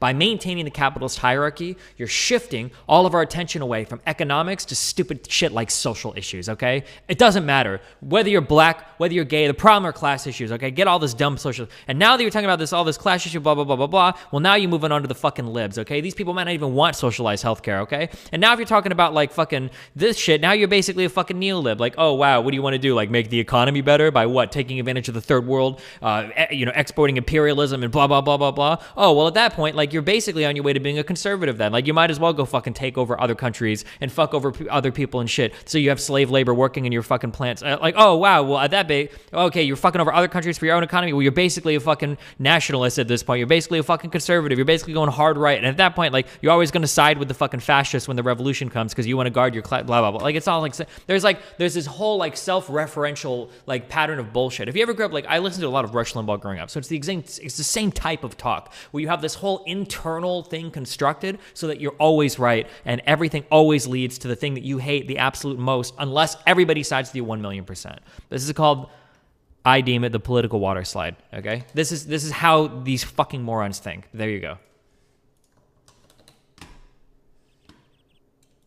Observer lawsuits in Pennsylvania, which are not dissimilar from some of the other poll observer lawsuits that we saw, though some of the outcomes of these cases show what happens when you piss off a federal judge. In the first case, the Trump campaign continued to file cases claiming that there were deficiencies in how poll observers were treated. The campaign successfully sued Philadelphia on Election Day, asserting that its poll watchers weren't being given, quote, reasonable access to monitor the counting of votes in Philadelphia because they were kept at too far a distance from the process. The suit was dismissed by a Philadelphia trial court, but an appellate court reversed, ordering officials to allow all poll observers to watch the ballot counting. Which frankly seems like a win for all of us. We need both partisan and neutral observers to make sure that the election process is working as it should and there's no foul play so that we can all have confidence that the democratic process was working. The only thing unusual is that they were seeking to invalidate the ballots, but as far as I can tell, no court has ever thrown out ballots because poll watchers were sitting too far away. Which finally takes us to the last election lawsuit in Pennsylvania, where the Trump campaign filed an emergency request in the federal court for the Eastern District of Pennsylvania to stop the Philadelphia County Board of Electors from, quote, continuing to count any ballots so long as Republican observers are not present as required by state law. And here the plaintiffs ran into an irascible federal judge who simply wasn't having allegations with no factual basis. Here, federal judge Diamond asks, are your observers in the counting room? To which the Trump campaign replied in oral argument, there is a non-zero number of people in the room. To which Judge Diamond responded, I'm asking you as a member of the bar of this court, are people representing the Donald J. Trump for president, representing the plaintiffs, in that room? To which the Trump campaign lawyer responded, yes, and Diamond said, I'm sorry, then what's your problem? So here's the thing. When a federal judge asks you to respond as a member of this court, what he or she is signaling to you is that you had better not lie because the judge is pissed off, and if you lie, it is a violation of your lawyerly ethics to respond to any tribunal in a honest manner, and you might be referred to bar counsel, and the judge will basically take it as a personal offense. So if you ever I don't get want to that be white question in a anymore. federal court, Look at me, you're not chat. in a very I'm good going position. down the water slide. Now, although the Trump we campaign white people continues to happy. assert in public that the counting process is happening in secret without any Republicans present, when they're in court in front of the judge, that's not what they're saying, and it appears because that's just not true. The parties in the case agreed after Judge Diamond suggested it that each party gets 60 observers in all areas where ballots were being counted. The judge agreed that observers were allowed, but not at a certain distance, only at an equal amount away. So this means that there are 120 people watching all the votes being counted in Philadelphia. Oh, fuck. Also, real quick. Oh, because I was reading through a lot of that Hassan thread. I understand that you can never, like, completely reset a narrative on yourself because obviously that shit gets away from you. One thing that's a little bit annoying is that, like, people always say, like, oh, Destiny, what Destiny is all about is debate. All Destiny is debate. At the end of the day, a person that debates somebody, there's no guarantee that a good debater is going to have the right ideas. Or there's no guarantee that just because you win a debate that what you said was correct. The thing that I like is the defending of your ideas. Now, you could do that in a debate, but you can also do that in like YouTube response videos, or you can do that in like fact-checking streams, or you can just provide arguments against things that people are sitting. It doesn't have to be a debate. People are always like huge on the like, oh, like Destiny thinks every single person should be able to debate. No, of course, I don't think every single person should be able to debate. It's a pretty specialized skill. Not everybody can do it, which is understandable. But I do think every single person should be able to defend their ideas, and I think that's a thing I'll always stand by. But yeah, okay, sorry. What is my pickaxe picking up down there? But okay, sorry. I still think Destiny has a bias against progressives. What do you mean? I consider myself to be fairly progressive. I just don't want progressives to lose other moderate Dems elections. That's my only problem, okay? Like, I'm a huge fan of like big like LGBT rights and everything, but if you were trying to run for a vulnerable seat in the House in like Georgia, I would probably tell you maybe you should probably tone it back a little bit on the like extreme, like on like trans issues. That might not be the thing you want to focus your campaign on, because at the end of the day, I'd rather have a moderate Dem sitting in a Senate or representative seat than a fucking Republican, like every fucking time. Philadelphia, and the city also has live streamed the entire vote count. You can actually find this on YouTube and enjoy watching poll workers putting ballots in the machine all night long. So while the case settled and might be considered a win for the Trump campaign, really it's a win for everyone to make sure that there are an acceptable number of observers watching the whole process. It's hard not to get behind that. And finally, there is a brand new lawsuit in Pennsylvania as of November 9th. It basically claims that mail-in voting is unconstitutional. It claims that mail-in ballots were not signature verified to the same extent as the in-person votes, creating a two-tiered system that's a constitutional violation. It also rehashes the same allegations of late received ballots and lack of observers, blah, blah, blah. That last thing that he skipped over, kind of, that's the only argument that I can sort of kind of be sympathetic to. The only thing that I could see, but I'm not a lawyer, so what the fuck do I know, is the idea that if it was far easier to cast a provisional ballot or cast an absentee ballot or cast a mail-in ballot than it was to vote in person, that sort of two-tiered system can be seen as like a corruption, that could be like a really, really bad thing. That's the only argument that I've heard that's like, yeah, if that's true, I think that's probably a legitimate thing to complain about. I am really irritated that I can't melt any of this like night metal down. It's really fucking annoying, but likely to fail pretty hard. But they are swinging for the fences. You have to give them credit for that. They are asking for the court to prevent Pennsylvania from certifying results. So that is terrifyingly hilarious, or hilariously terrifying. You choose which. Easier like not having to drive to a polling location? No, easier like having to provide different or like lesser forms of identification or something like that. But at the end of the day, none of the cases involve challenges to enough states in any of the states to change the results, let alone change the results. Don't you and chat make fun of people who aren't willing to hop on Discord and debate, or is this just an empty insult we use against people we don't like? No, I mean, I should say it's against people because if you're in my chat screaming, like, we might as well fucking, like, you're already debating me, you might as well do it on voice. That's the only reason why I do that. But like, I would never say that like your argument has like fewer merits or whatever because you're not willing to like debate in a fucking chat. Like I guess the most annoying thing is I've never said that. Like there's a lot of reasons why people are uncomfortable talking in voice. Like, and I understand that. I'm sympathetic towards that. In several of the states, and at the time of this recording, it looks like Joe Biden's going to win 306 electoral votes. In the year 2000, it was very different. The election came down to a recount in a single state where there were only 500 votes separating the two candidates. So a single court case could decide the outcome of a huge state with lots of electoral votes. Here, there are just too many states that would need to flip. And of course, there are reports that the president is very unhappy with his legal team that seems to be run by Jared Kushner. Man, is there anything that kid can't do? And also, is that true? Citizens United, David Bossie, who actually isn't a lawyer. I can't imagine why the president is not happy with his legal representation. And there doesn't seem to be any real coordinated legal strategy here. There's nothing here that's going to turn the tide, and there's no common theme throughout these lawsuits that's going to change the outcome of the entire 2020 election.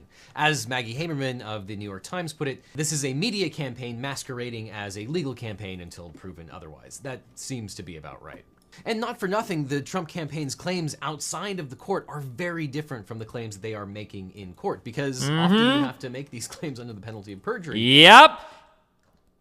Fucking, this is one of the best things I've ever seen in my life. Okay, we're done with this video.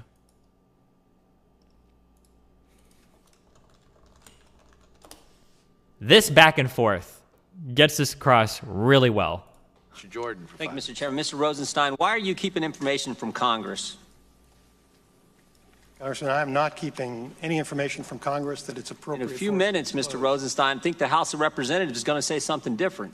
I don't agree with you, Congressman. I don't believe that's what they're going to say, and if they do, they'll be mistaken. I disagree, but I think in a few minutes, the House of Representatives is going to go on record saying you haven't complied with requests from a separate and equal branch of government, that you haven't complied with subpoenas, and you got 7 days to get your act together. I think that's what's going to happen in a few. And that's not Jim Jordan.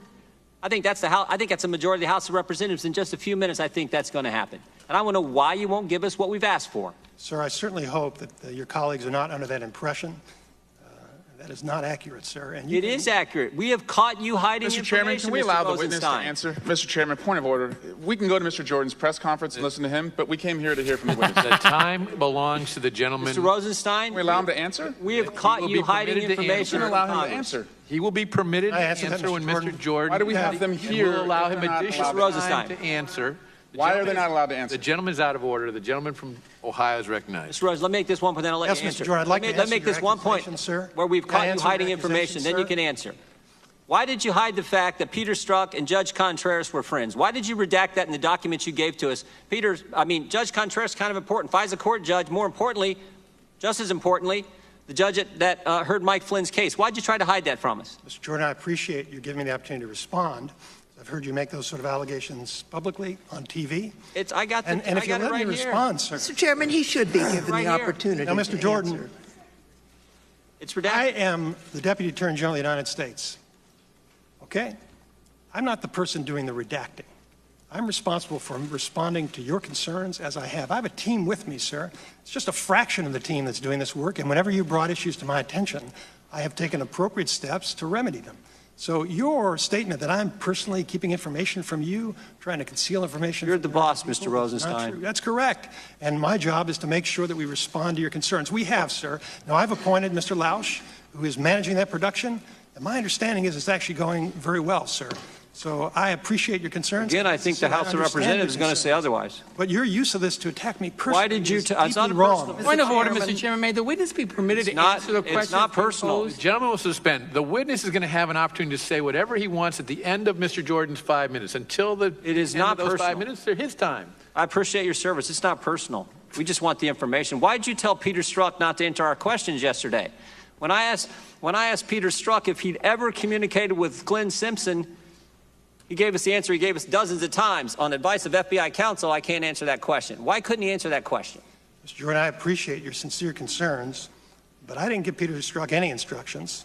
If there was some problem with the instructions he had, I'll be happy to look into it. Not what his FBI lawyer said. Mr. Jordan, when you find some problem with a production or with questions, it doesn't mean that I'm personally trying to conceal something from you. It means we're running an organization that's trying to follow the rules, and we're going to respond. You know what was interesting? When I asked him if he'd ever talked to Bruce Orr, he said he had.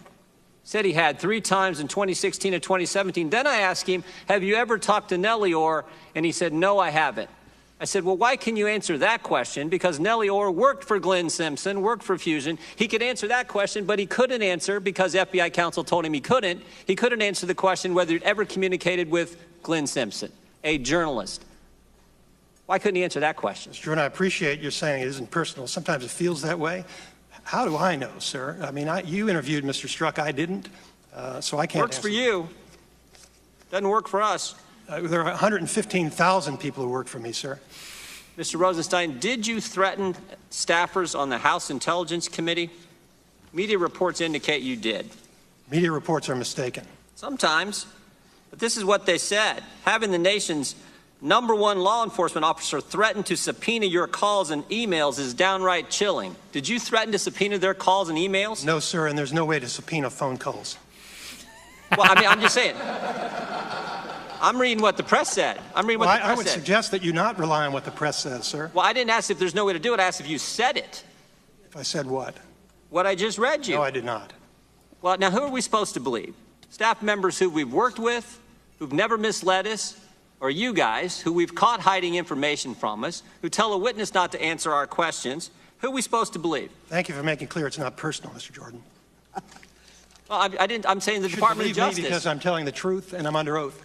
And if you want to put somebody else under oath and they have something different, I know these staff members. This is the truest fucking thing that's ever been fucking said, okay?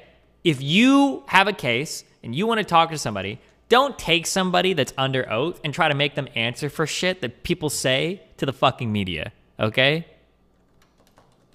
But if you got some brave ass shit to say, then get in front of a fucking judge and say it. Go testify, okay? Don't go talk to some dipshit in the fucking media. Or, I mean, not to say that the media is bad or anything, but like, or that all media reporting is bad. But like, if you're going to grill a guy under oath, bring someone else, have them testify, or penalty of perjury to do it as well. Respond. Here's that exchange is, I like that exchange.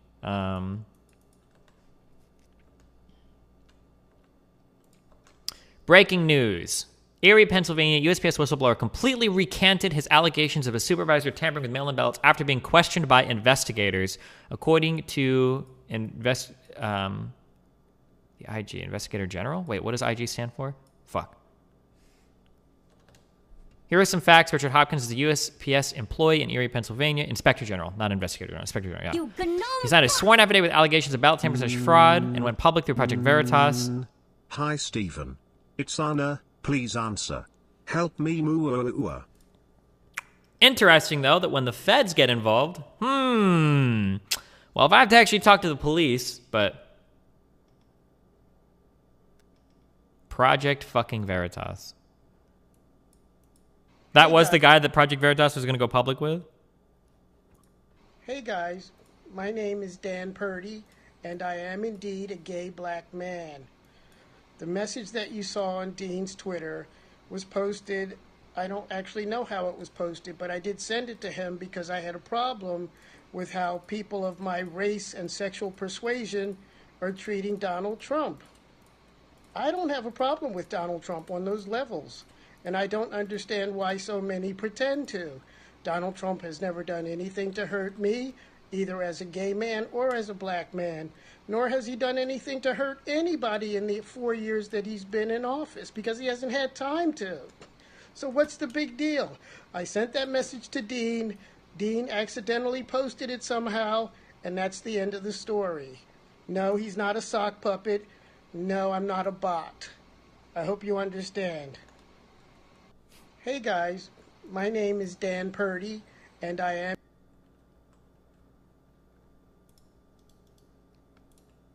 Afternoon.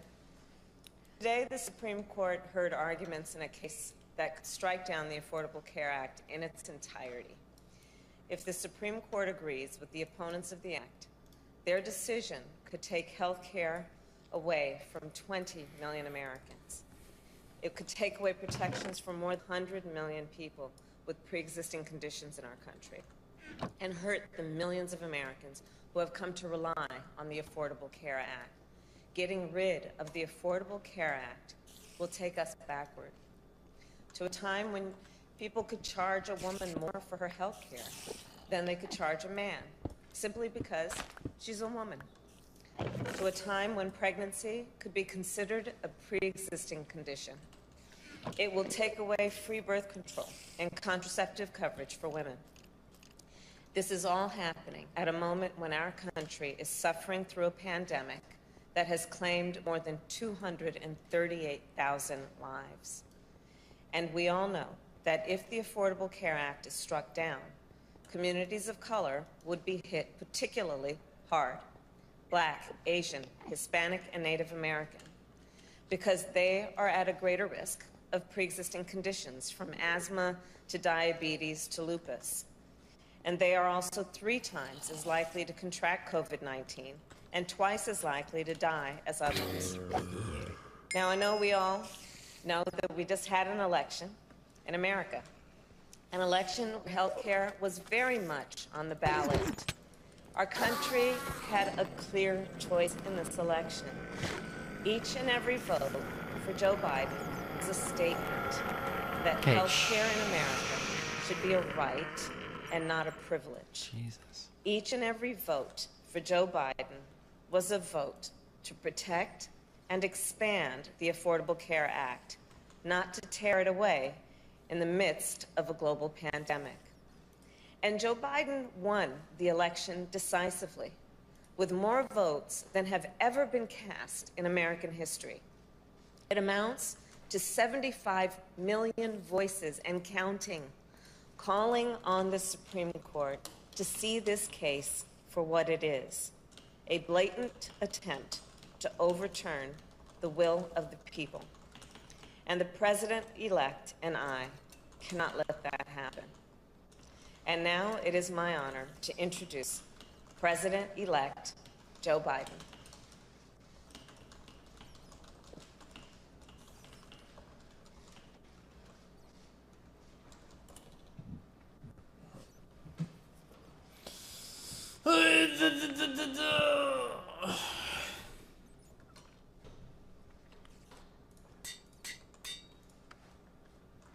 Thank you, Kamala. Good afternoon, everyone. This morning, as was stated, the United States Supreme Court heard oral arguments. Why is this video skipping? A case of grave importance to the American people. This case represents the latest attempt by the far-right ideologues to do what they've been repeatedly failed to do for a long time. In the courts, in the Congress, in the court of public opinion, over the last decade, to eliminate the entirety of the Affordable Care Act. Twice already, the Supreme Court has upheld the landmark law, in 2012 and again in 2015. And the Congress, expressing the popular will of the American people on a bipartisan basis, has rejected numerous attempts, numerous efforts by President Trump to erase the law as well. Now, in the middle of a deadly pandemic that has infected more than 10 million Americans, nearly 1 in every 32 Americans, often with devastating consequences to their health. These ideologues are once again trying to strip health coverage away from the American people. The goal of the outgoing administration is clear from the brief they filed in the Supreme Court. It asserts, and I quote, "The entire ACA thus must fall," end of quote. Now, I'm not naive about the fact that health care is an issue that has divided Americans in the past. But the truth is, the American people are more united on this issue today than they are divided. Recently, as last month, a leading survey found that American people want to keep the Affordable Care Act in place by an overwhelming margin of 58% to 36%. 79% of the American people, including 9 out of 10 Democrats, 8 out of 10 independents, and 2/3 of Republicans, want to keep the ACA protections for people with pre-existing conditions, which would be eliminated if this lawsuit were to succeed. Wait, real quick, in this game, is higher attack speed better or is lower attack speed better? This doesn't need to be a partisan issue. It's a human issue. It affects every single American family. We can't subvert the growing consensus of the American people based on an argument put forward in the briefs seeking to invalidate the law that even many conservative legal scholars, including in the National Review, consider to be, quote, ridiculous. Let's be absolutely clear about what's at stake. The consequences of the Trump administration's argument are not academic or an abstraction. For many Americans, they are a matter of life and death in a literal sense. This argument will determine whether health care coverage of more than 20 million Americans who acquired it under the Affordable Care Act will be ripped away in the middle of the nation's worst pandemic in a century. Over 100 million people, as the Vice President-elect pointed out, over 100 million people with pre-existing conditions like asthma, diabetes, cancer, could once again be denied coverage, whether complications from COVID-19 like lung scarring and heart damage will be the next flood of pre-existing conditions that can be used as an excuse to jack up premiums or deny coverage altogether. For millions of survivors who have struggled, won, and fought the coronavirus, fought against the loss of their life. This argument is going to determine whether women, as is pointed out, will once again be charged higher premiums just because they're women, or seniors will see their prescription drug costs go up. And like kids who, whether or not they can stay on their parents' plans till age 26, whether annual lifetime benefits will be reimposed. So someone could walk in and say, die in peace, run out of your coverage. This isn't hyperbole, it's real as it gets. When a family is faced with the awful news of a child's diagnosis with leukemia, or a mom forced to battle against breast cancer, an accident that leaves loved ones unable to live the life they've always known, it stops your heart. It stops your heart. It wrenches your entire world right off its axis when that happens. And many of you know that from your own personal experiences. Believe me, I know the feeling, and many American families do as well. In that moment, the very last thing on your mind, the very last thing should be on your mind, is whether you can afford the treatment. Affordable Care Act was created to put a stop to that inhumanity. It was created to ensure that families thrust into their worst nightmare of their lives could focus not on money, but on the fight that really matters. Obamacare is a law that every American should be proud of. It's why people with pre-existing conditions are protected in this country. It's a law that delivered vital coverage, as I said before, for 20 million Americans who did not have coverage. It's a law that reduced prescription drug price costs for nearly 12 million seniors. It's a law that saved lives and spared countless... Serious question. Is it a bad thing if women have to pay more for medical if they have more medical expenses? When it comes to something like healthcare, yeah, we probably don't want like discriminatory pricing that might discourage like a large group of people from getting healthcare just because the payoff it's not worth it, right? Like we probably want most people in the country to be, well, we probably want all people in the country to be as healthy as they can be as much as possible. So like this, yeah. Families from financial ruin. So this effort to bypass the will of the American people, the verdict of the courts in the past, the judgments of Congress, in my view, is simply cruel and needlessly divisive. Regardless of the outcome of this case, I promise you this. Beginning on January 20th, the Vice President-elect Harris and I, we're going to do everything in our power to ease the burden of health care on you and your families. I promise you that. As I said, I will protect your health care like as with my own family. And we've been, unfortunately, significant consumers of health care. That starts by building on the Affordable Care Act, with the dramatic expansion of health care coverage and bold steps to lower health care costs. My transition team will soon be starting its work to flesh out the details so that we can hit the ground running, tackling costs, increasing access, lowering the price of prescription drugs. Families are reeling right now, particularly the reporters in this room and others listening. You've interviewed a lot of these people around the country as you've gone all over the world, all over the country. Enduring illnesses, faced with risky choices, losing their employment. Why do you put the words probably and most in there? Shouldn't everyone just be as healthy as possible? Because if I don't overqualify the fuck out of everything I say, you fucking morons will clip me. And then and there's usually always an exception to everything. Like, should everyone be as healthy as possible? Well, probably not. If there's like a 99-year-old that could live for 6 extra months if they consumed $100 million of healthcare, it's probably not like the wisest expenditure of public funds, right? employer plans in droves. Already 10 million have already lost their employer plans. They need a lifeline, and they need it now. They should have to hold their breath. They shouldn't be in that position, waiting to see if the Supreme Court is going to wrench away the peace of mind they've come to now rely on. So we're going to get right to work, I promise you, addressing the issues that families are talking about around their kitchen tables this morning, making sure that they can get in bed tonight with the peace of mind that they deserve, and fulfilling a moral obligation to ensure that here in America, healthcare is a right for all, not a privilege for a few. So come January, we're going to work quickly with the Congress to dramatically ramp up healthcare protections, get Americans universal coverage, lower healthcare costs as soon as humanly possible. That's the promise I make to you.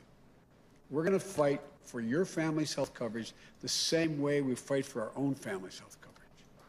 We want every single American to know, if you're sick, if you're struggling, if you're worried about how you're going to get through the day, we will not abandon you. That is a promise.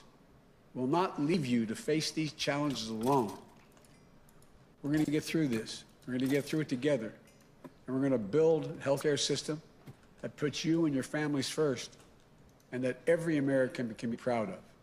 I want to thank you all for listening. May God bless you. May God keep you safe in this COVID environment, and may God protect our troops. Now I'm told that we're going to have, we're going to take 5 questions or thereabout.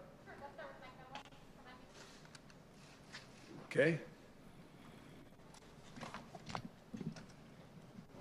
Thank you, Mr. President.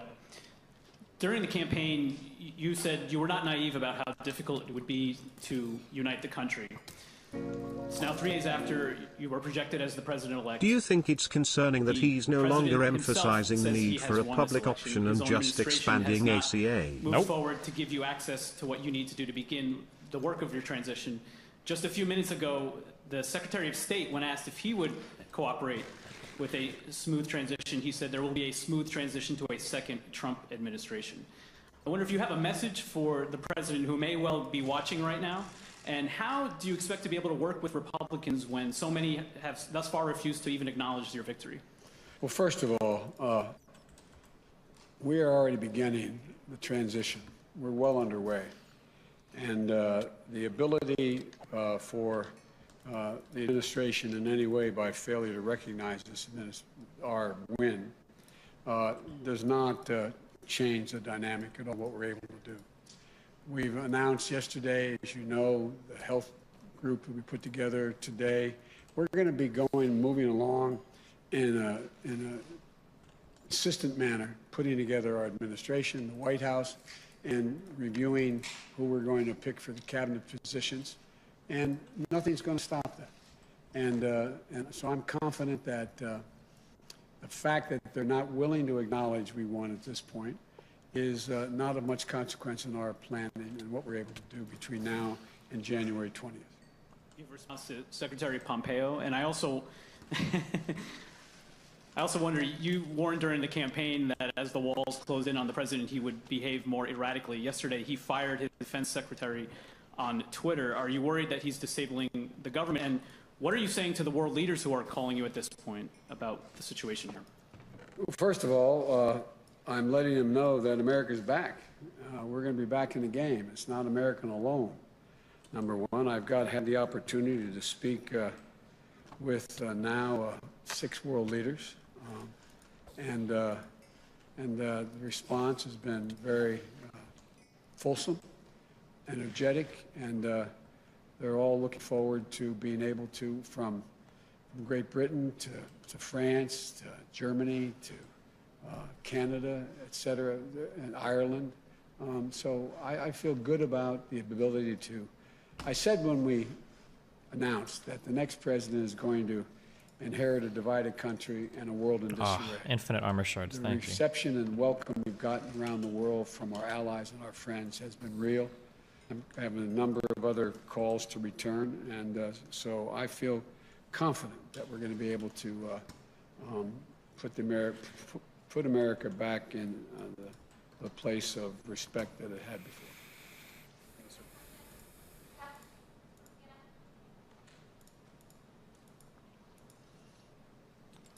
Mr. President-elect, Senate Majority Leader Mitch McConnell has suggested today that he may not recognize the outcome of this election until the Electoral College meets next month. Have you spoken to your longtime friend in the Senate, Mr. McConnell, and what do you make of his specific comments over the last 24 hours? I haven't had a chance to speak to Mitch. My expectation is that I will do that in the not too distant future.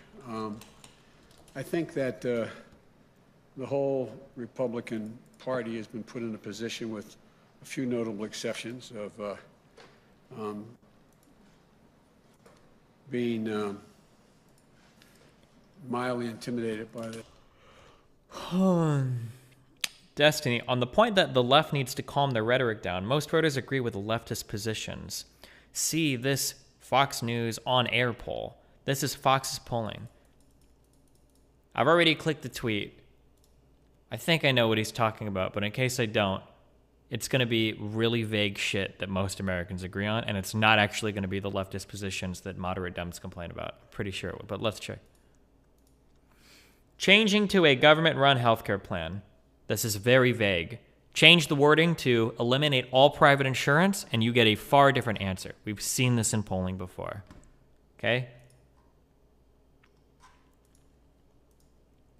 Supreme Court action on Roe v. Wade. Almost every single Dem, save for like two, I think, there's like one or two pro-life Dems support Roe v. Wade. That's not a leftist position. U.S. gun laws should be more strict. Talking about gun laws is not a more strict thing. It's not a more leftist thing. Most Dems are in favor of doing so. Hillary wanted to effectively ban all firearms in the United States.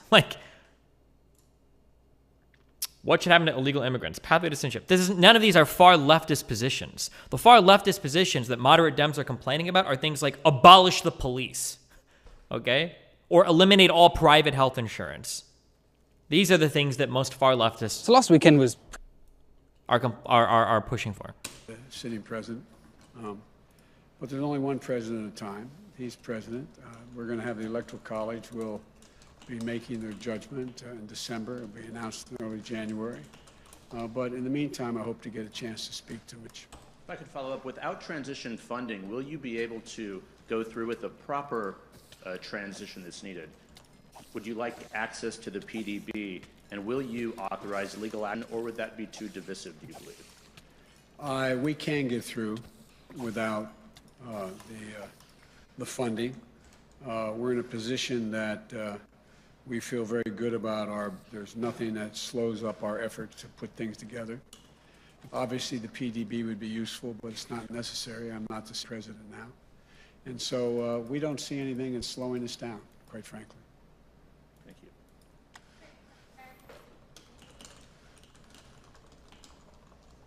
Thank you, Mr. President-elect, and congratulations to you both. Have you tried to reach out at all to the president? And if he is watching right now, what would you say to him? Mr. President, look forward to speaking with you. And you say that you are being able to move ahead without interruption, but to Jeff's point, presumably at some point you will need access to more classified information, secure facilities and the like. What options are you considering? How will you move ahead if the president continues to refuse to concede? Well, look, access to classified information is useful, but I'm not in a position to make any decisions on those issues anyway. There's one, as I said, one president at a time, and he will be president until January 20th. Wait, what is this?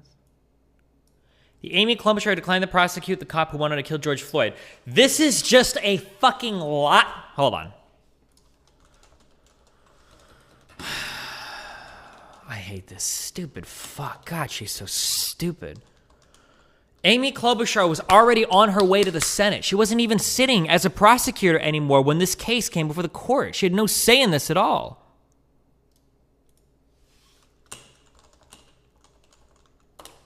It says in the article, is it in the article she links?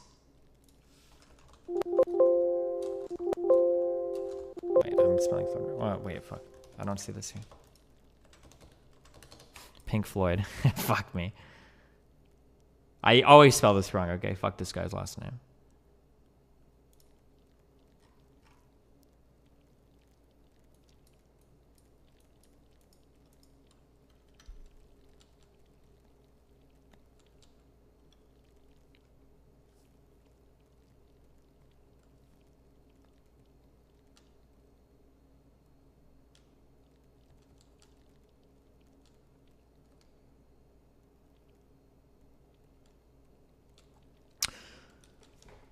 Trump shooting tweet. Our community is hurting. Klobuchar said she left her role as a prosecutor to go to the Senate before ever reviewing the Ray's case, Ray's case, before it was referred to a grand jury. A practice Klobuchar and others across the state regularly pursued in cases involving police-involved shootings.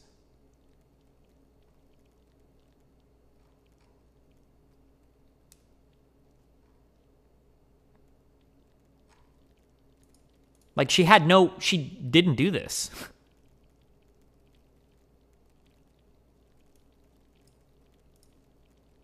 Amy Klobuchar declined prosecuting officer.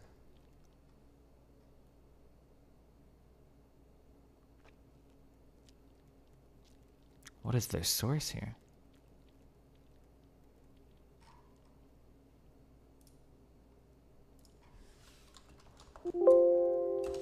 What?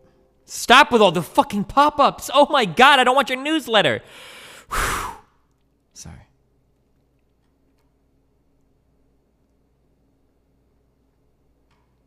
Oh, this is referring to other police.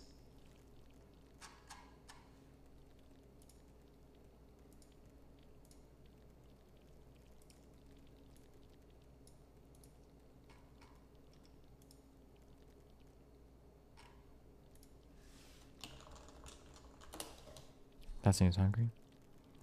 Why does BLM never focus on black crime? Because BLM wasn't created to focus on black crime.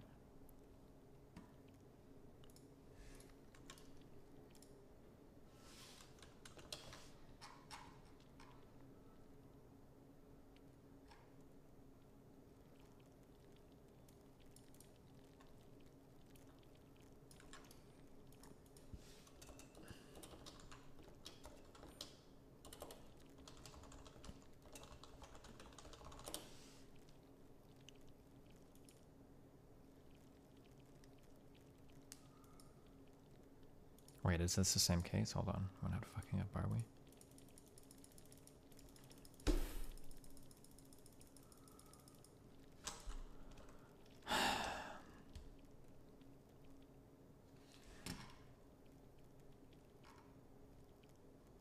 They're talking about the cop Derek Chauvin?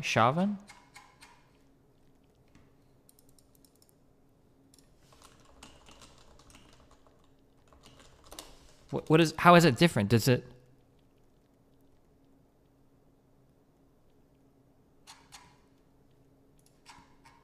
Okay, never mind. Thank you. Okay.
It would be nice to have it, but it's not critical. And we're just going to proceed the way we have. We're going to do exactly what we'd be doing if he had conceded and said we've won, which we have. And so there's nothing really changing. But not ruling out legal action. No, I don't see a need for legal action, quite frankly. I think the legal action is, you've seen it play out, the acts he's taking. And so far, there is no evidence of any of the assertions made by the President or Secretary of State Pompeo. Secretary of State Pompeo.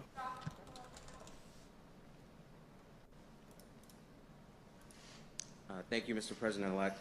Sorry, I Democrats changed are it to on track perma. to lose a handful of seats in the House of Representatives. That could make it harder to pass legislation with just Democratic votes. And I'm just curious, how does that impact your plans for what priorities you think you can get through this Congress, especially if the Senate remains in GOP control? And during the lame duck, will you be coordinating with Speaker Pelosi on how she should be negotiating with Republicans? Well, I've spoken to the leader, and I've spoken to the minority leader in the House. And one of the urgent things that need to be done is people need relief right now. Right now. Small businesses, people who are about to be evicted from their homes because they can't pay their mortgage, unemployment insurance. You know, what's going to happen is you're going to see what people don't realize is the failure to provide state and local assistance. You're going to see police officers, firefighters, first responders laid off. And I think the pressure is going to build. But the fact is that I would hope that the President at least has the sensitivity and knowledge to know that a lot of people are in real trouble right now, between now and the time we get elected, till we get sworn in. And so it's my hope and expectation. I'm sure that the majority, the Speaker of the House, as well as the minority leader, are working right now on the priorities they have laid out.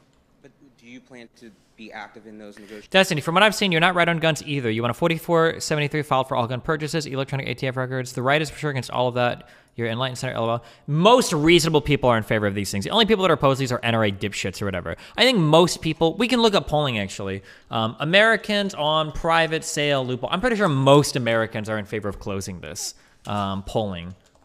This is something that like even people on the right are like, pretty okay. I'm pretty sure that almost everybody is in favor of this. Let me see if I can find. Requiring background checks for all gun purposes is 96%. 96%. Enacting a 30-day waiting period for all gun sales, 75%. I don't even know if I'm in favor of this one. Requiring all privately owned guns to be registered with the police is 70.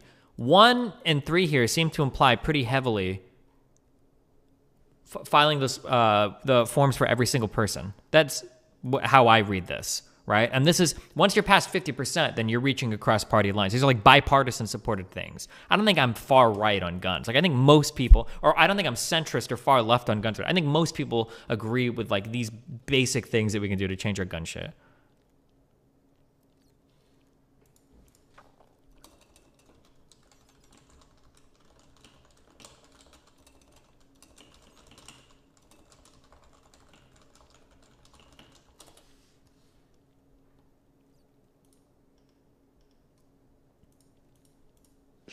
Working with Speaker Pelosi to represent Democrats in the table? Well, we've been talking, and they know my views, and I support what they're doing. And then my second question was about the Senate. Do you plan to campaign in Georgia before your inauguration to help Democrats in the 2 runoff races there as they try to flip the Senate? And how important is a Democratic-held Senate to your agenda? Well, obviously, it'd be much better if we had a tie in the Senate, which means that this vice president become incredibly important beyond what she already is. But we're going to do anything we can that they think we can do to help. And does the Democratic Senate help your cabinet chances? Does that change how you consider who you nominate to cabinet posts? No, he's going to say no, so. but of course it does. It obviously does. McConnell at his word. I understand he said that he will make it clear who he's prepared to support and not support, and that's a negotiation that I'm sure we'll have. Look, one of the things that I would do as president-elect and when I become president is lay out to Republicans as well as the Democrats who we intend to name for each cabinet position. I hope we're able to be in a position to let people know at least a couple that we want before Thanksgiving, and we'll just work this out. Look, I am not a pessimist, as you know, and I think there are enough Republicans who have already spoken out, but I think there will be many more, not many more, there will be a larger number once the election is declared and I'm sworn in, to be able to get things done. I think they understand. For example, I can't imagine there not being a willingness on the part of Republicans. There's going to be significant pressure to deal with health care. Their own constituencies are in that position. So I'm not, I think we can get a lot done. Thank you.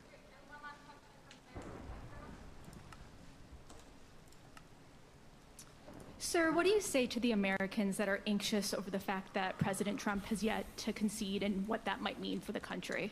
Well, I just think it's an embarrassment, quite frankly. The only thing that, how can I say this tactfully? I think it will not help the president's legacy. I think that I know from my discussions with foreign leaders thus far that they are hopeful that the United States democratic institutions are viewed once again as being strong and enduring. And but I think at the end of the day, you know, it's all going to come to fruition on January 20th. And between now and then, my hope and expectation is that the American people do understand that there has been a transition. Even among Republicans who are people who voted for the president. I understand the sense of loss, I get that. But I think the majority of the people who voted for the president, a lot voted for him, a significantly smaller number, but a lot voted for him. I think they understand that we have to come together. I think they're ready to unite, and I believe we can pull the country out of this bitter politics that we've seen for the last 5, 6, 7 years. And just to follow up on a previous question, how do you expect to work with Republicans if they won't even acknowledge you as president-elect? They will. They will. Thank you all so very much. Thank you. Can I ask one more? Is that what he said?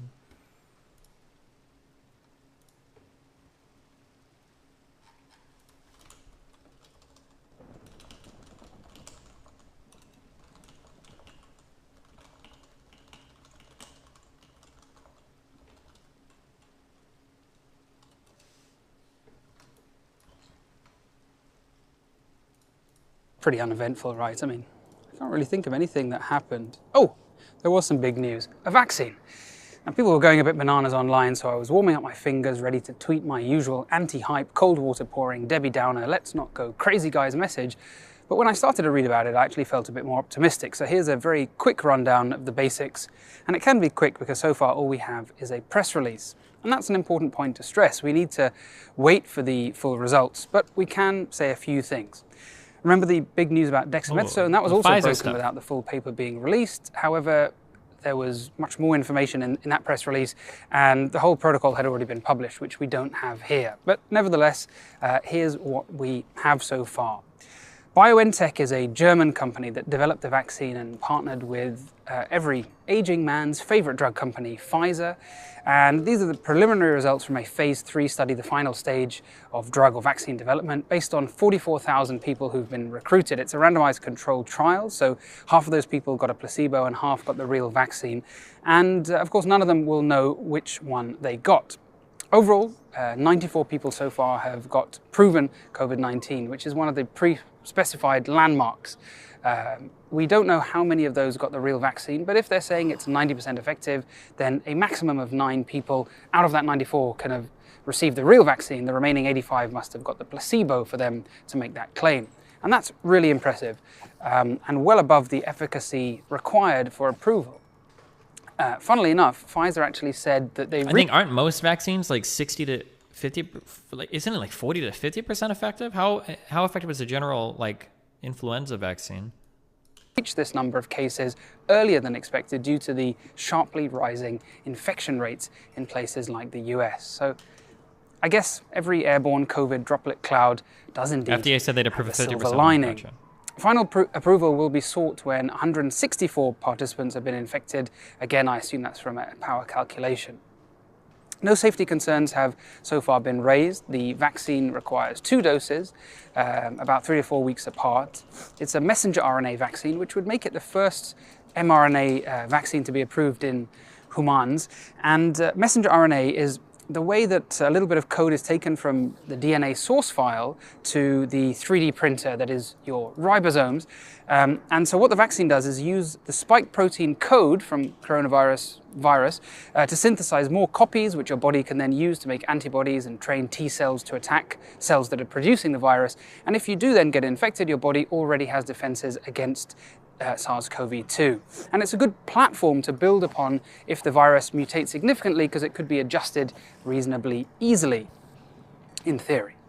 I always try to state on this channel that the world isn't black and white, so people who claim Big Pharma is uniformly evil can surely acknowledge that reality isn't that binary. And it's interesting that Pfizer have been quite vocal that they received no help from the US government after Mike Pence tried to claim that Operation Warp Speed contributed to this achievement. Now, some will be dubious about anything a pharma company says, but Pfizer aren't likely to make up figures when the whole world is scrutinizing their every move. It would do them irreparable harm. So I've got no reason to think that the numbers are fake, but we only have the headlines so far, which brings me to caveats. We haven't seen the full data. We need long-term follow-up. We don't know if the results will translate to all locations and all populations. So this is unlikely to be a magic bullet that for everybody.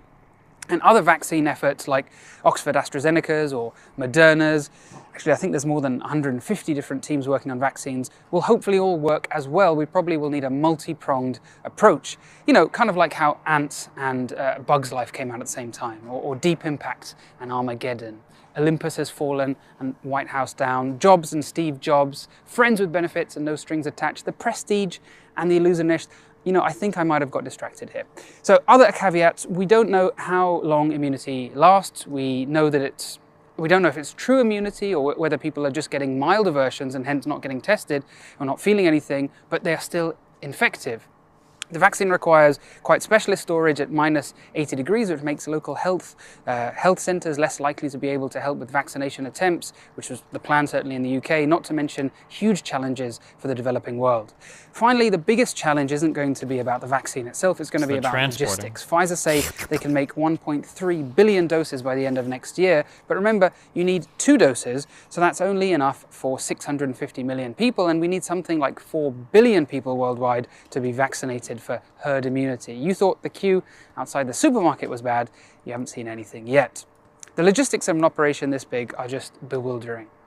Not to mention, half of Americans have recently said that they would not receive a COVID vaccine. I've also heard, I don't know if you'll get into it, I've heard that this vaccine apparently, if this is the same phase 3 one, needs to be transported at -80 degrees Celsius, which is pretty extreme. I don't know if they've relaxed that at all yet, but Oh, wait, he just said that. Sorry, I'm reading my emails while he's talking. My bad. And stored at ADC. A direct legacy of the lies and misinformation spread on this very website and many others. Millions of children's lives have already been affected by anti-vaccine propaganda, and now the rest of us might feel its impact as well. On the flip side, I also worry that if we aren't realistic about what a vaccine can offer and think, like some of the news reports that I've seen so far, that COVID is almost over, or it's going to lead people to abandon other preventive measures like social distancing or mask wearing, when in fact it should be all the more reason to be careful, because now you've got an incentive. Avoid getting 2020's least recommended experience long enough and you may never need to get COVID-19 at all. It's inevitable that politicians will also attempt to ride the coattails of this success and contribute to hyping it up so that we'll stop asking them tough questions about their pandemic response. If you want to hear me go into vaccines and science denialism in more detail, I was a guest on a panel for a London School of Economics Forum for Philosophy event a few weeks ago where we talked about things like whether a COVID vaccine should be mandatory. It features the quite inspirational Heidi Larson, who's director of the Vaccine Confidence Project. So I'll put the podcast link below. Until then, as many of us enter into flu season in the Northern Hemisphere, don't forget we already have another useful and very safe vaccine, the flu vaccine. So why not protect yourself?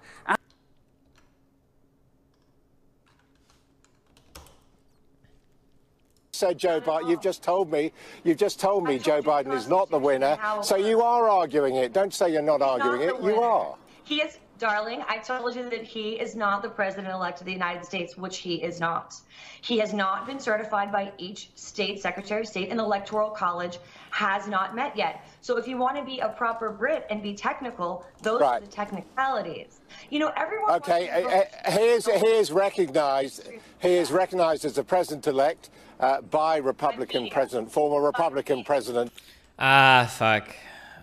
I don't know who the lady is, and she might be crazy, and the journalist guy might be cool, but it's technically he's correct. Biden is not president-elect yet. That's a more formal thing that just hasn't been called yet. He's not. He won't be president-elect until the 14th, and Trump hasn't even conceded, so it's not really correct to call him the president-elect. Like, that's just a fact. No, and by former Republican President George W. Bush, they can recognize him as like the presumptive nominee or something, or the presumptive whatever, but like the president-elect is technically, I'm sorry, 14th of December, not November? Did I say December? Or did I say November? It's 14th of December, yeah. He's not the president-elect. Nobody can recognize him as that. It's like a formal process. Italy Democratic President Bill Clinton, by 4 U.S. Republican senators and by Democratic senators. Look, it's not a question. I know technically he hasn't been sworn in yet and the Electoral College hasn't met. We all know that. But we also know that any previous candidate other than Donald Trump would have admitted that he'd lost and conceded by now. Mm-hmm. So I guess what you're telling the viewer is that the mainstream media and big tech like Google, Facebook, and Twitter control the narrative and tell us what to think. I tell everyone at home, please watch the show Black Mirror because you're watching it right now. The media is gaslighting you. Think for yourselves and just let the democratic process play out. No one is saying that Joe Biden isn't going to ultimately. And what you're doing is encouraging people to indulge in baseless conspiracy theories. And I put it to you again, as someone, an attorney at law, I find that an extremely regrettable thing for you to be doing. Well, I hope you are never charged with a crime, because if so, you would be convicted and guilty, because no due process is entitled to anyone. Now is it? Okay. Do you listen to yourself ever and think, does anyone really believe what I'm saying? So now we're going to insult me for my opinion. No, I'm just asking you. I'm just asking you. You're making a case. I'm extremely you've made a series of statements which have not had backing. And I spent 3 years in law school, and I passed the bar exam, and I did so meritoriously and in good faith, and I'm in good standing. So I think you should have some deference and respect for a lady. Right, and Nice.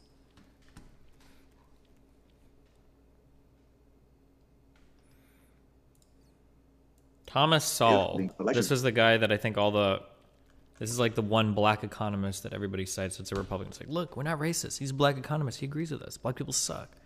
That's my only engagement with Sowell. And I think he's like a really rough, a lot of people don't take it very seriously. But,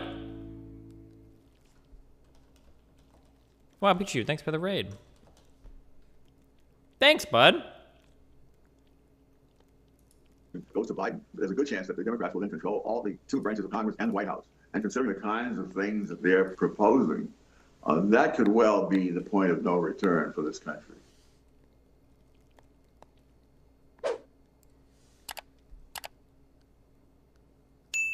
Your longtime friend, Walter Williams.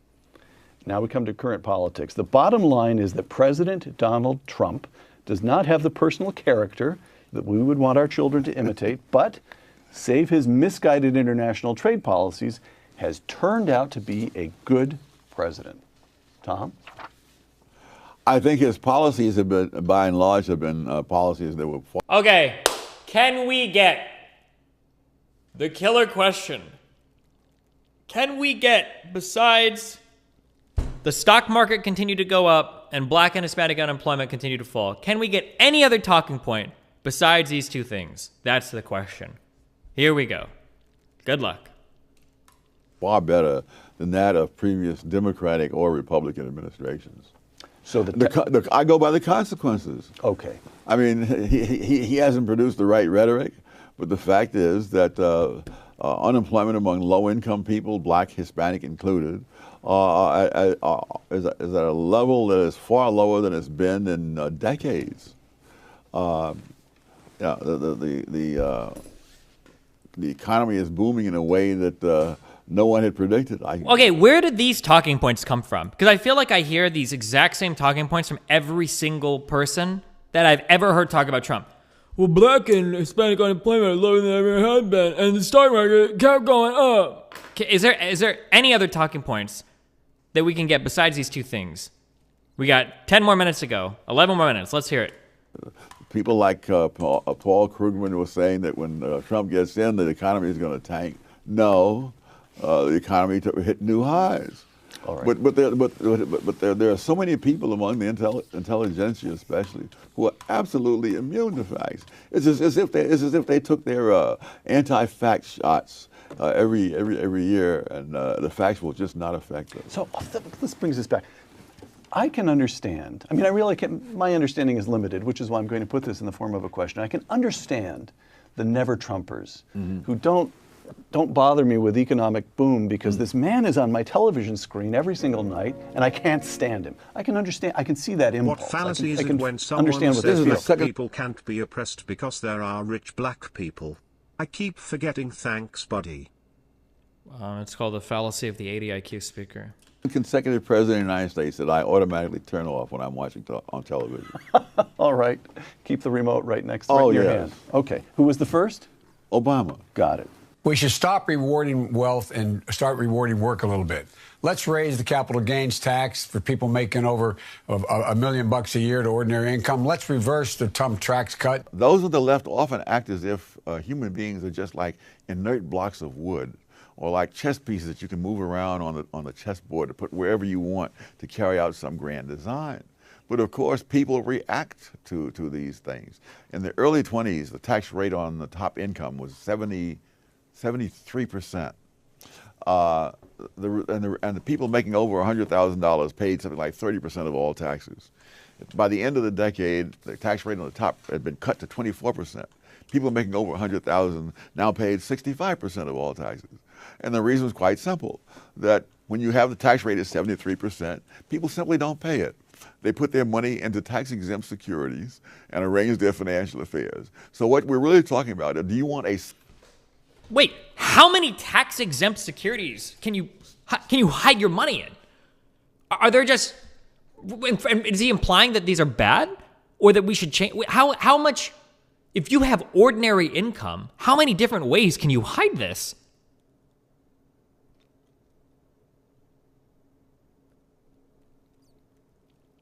Maybe in the 30s and 40s and 50s, maybe there were different tax privileged ways to, or tax privilege investments or whatever, or tax exempt. Maybe if I'm being like ultra, it sounds like he's referring to the Laffer curve a little bit, but if he is, he's doing it in a way that he doesn't understand it. I don't think the Laffer curve says that. I don't know if I'm pronouncing this right. The Laffer curve. I don't think that this implies that the higher the taxes are, the more people hide their money. More so that there's just like a most efficient tax rate where you're not harming production or consumption, such that you're maximizing your tax revenue. That's the Laffer curve doesn't have to do with like, well, if you tax people more, then they magically hide the money. It's just more how efficiently the economy runs. Like if you tax things at 100%, nobody has money, and now you collect no taxes. If you tax it at 0%, well, now you're not collecting any taxes. Where like you adjust the curve such that you're not hurting the efficiency of the economy too much, and you're maximizing your.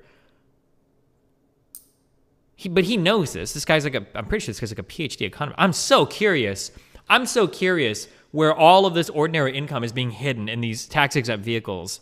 I really, really, really want to know. But okay. Symbolic high tax rate on the high income people to win votes politically, which the rich themselves are not going to pay. or do you really want more tax revenue coming into the government? So to gun owners out there who say, well, a Biden administration means they're going to come for my guns. Bingo. You're right if you have an assault weapon. The fact of the matter is they should be illegal, period. 150 million people have been killed since 2007 when Bernie voted to exempt the gun manufacturers from liability. More than all the wars, including Vietnam, from that point on. Wait, what is he talking about? 150 million people? Wait, was this a misspeak? Because that's a lot of people. Carnage on our street. And I want to tell you, if I'm elected and I'm coming for you and gun manufacturers, I'm going to take you on and I'm going to beat you. I'm the only one who's done it. Obviously, right now, I'm sure you're well aware of the gun debate going on in the country, and you've weighed in on this before. At what point do we say, okay, here is a clear-cut case where, correlation to causation here? We can look at this graph and determine it. One to me that stands out, we've been talking about this quite a bit with the gun debate, 98% of public mass shootings occur in gun-free zones. Seems to me that's pretty cut and dry, one that's never talked about. In your opinion, when does it cross that barrier? Wait, what does that mean? 98%? Did he say 98% of shootings occur in gun-free zones? My understanding is that the vast majority of gun violence is like gang related. Are they shooting up each other in libraries or what? He said mass shootings? Something that's really annoying is that mass shooting means a lot of different things to a lot of different people. The FBI defines mass shooting, I think, as any shooting involving 4 or more victims. Which means we have hundreds of mass shootings every year. But politically, usually when we say mass shooting, we mean like a school shooting or like a church shooting or like... Is it 3? Oh, it might be 3 or more. Sorry, 3 or more people is considered a mass shooting. But... where, okay, we can definitively say this is the reason. Well, I think for gun control people, it will never cross that barrier because they will never discuss it in those terms. When did you ever see any gun control advocate come up with numbers that show that gun control reduces murders? There's a huge volume of evidence out there. Think of it. There are 50 states, each having all kinds of different gun laws. There are all kinds of ways they could be compared. Think of all the countries around the world with different gun laws, different periods of history when there were different gun laws. And so you have a mountain of evidence if you were looking for evidence. Instead, they just simply assume from day one that if you have tighter gun laws, you'll have less murder rates. And there's tons of empirical evidence pointing just in the opposite direction. I almost single-handedly made sure that Robert Bork did not get on the court because he did not think there should be enumerated rights. This may be the most important Supreme Court nomination of our time, not simply because Judge Bork is the most highly qualified nominee of this generation, but because this is an historic crossroads as regards the expanding power of judges, which is to say, the erosion of people's rights to govern themselves democratically. Why did you testify there, and what impact did the rejection of Robert Bork have on the rest of the judiciary over the years? I testified because of the gross distortions that were coming out. I was listening to the congressional hearings during the day, and I'd hear how Bork was, at the very least, racially insensitive, or actually opposed to civil rights and so forth. And then I would go to the Stanford Law Library and check out Judge Bork's record and his record before he became a judge. And I discovered in those files amicus curiae papers filed by Judge Bork repeatedly on the side of black civil rights organization. I learned that no civil rights advocate had ever lost a case. Wait, why are we getting like a compilation of videos? I don't know. Okay, I don't care about this one.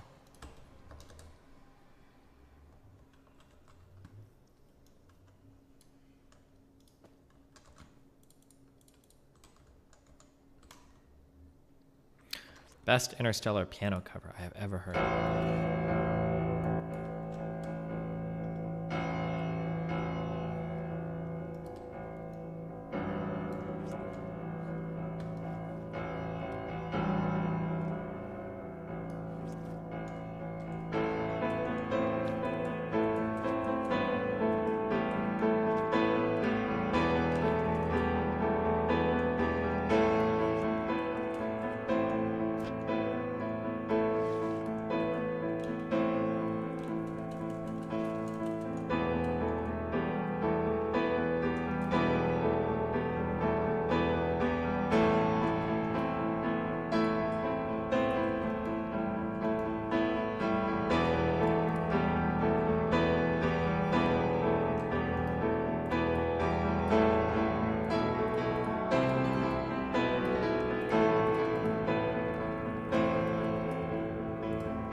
using on the bass accompaniment part, and the reason why I like them is because you aren't really using any major sevenths in the chord voicings. So whenever I hear a major seventh on a bass guitar, there's this kind of restless warbling sound. It's a very moving kind of interval. Listen to it. Sevenths don't really work. Somebody asked me if I was going to cancel this. Sevenths don't work in the bass. It's too low. It's way too low. It doesn't sound good at all. Ninths or elevenths. No, wait. What am I thinking of? I'm thinking of tenths, actually. Tenths sound really good, though.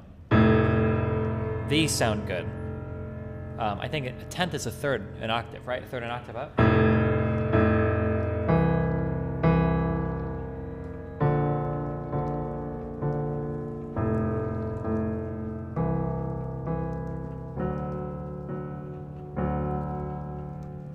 These sound good, but sevenths don't sound good that low. It's way too much. You don't want a lot of dissonance in your bass because like the bass is like it's too overpowering.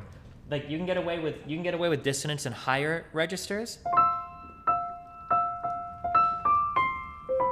but down here it doesn't work. It sounds fucking horrible, but there's this beating that you're hearing, and that's the interference pattern between the top note and the bottom note, this D and this E flat. Now, you might like that sound. I say it's bad, but you could use this. This is a very distinct, it's a particular thing. You could use it in a song if you want, but like you said, you might like it sound. Like you'd use it for a particular purpose. But as a general rule of thumb, you probably don't want to do it this low. You just can't have like C major chord. Oh, cool. C major chord. Nah, it's way, way, way too low. You're way too close. You have to spread things out way more when it comes to. That's why oftentimes if you look at like how a score is written, because I know you guys are like looking at scores so often. My clef is fucking horrible. I'm so sorry. Like if you're trying to write like a C major chord, like the way that your voices are set up, like you might have like a C, and then you might have like C, G, and then maybe when you get up here, you might get like G, like C, E, G, like this. Like your voicing is going to get a lot closer up here because you can. This would be C. I don't think I can play this all with one hand. Oh no, wait, yeah I can. No, wait, no I can't. Wait, yeah I can. Like, so, I think am I doing that right? I feel like I'm fucking up somewhere. Wait, I wrote this as a B. This isn't a C. I mixed my clefs up. Holy shit. Wait, that's not a G. This should be a G. Get rid of that note. Sorry, just pretend that's not there. Oh god, fuck. Don't let Zane see this VOD. Holy shit. What was I thinking? Oh my fucking god. I'm so sorry.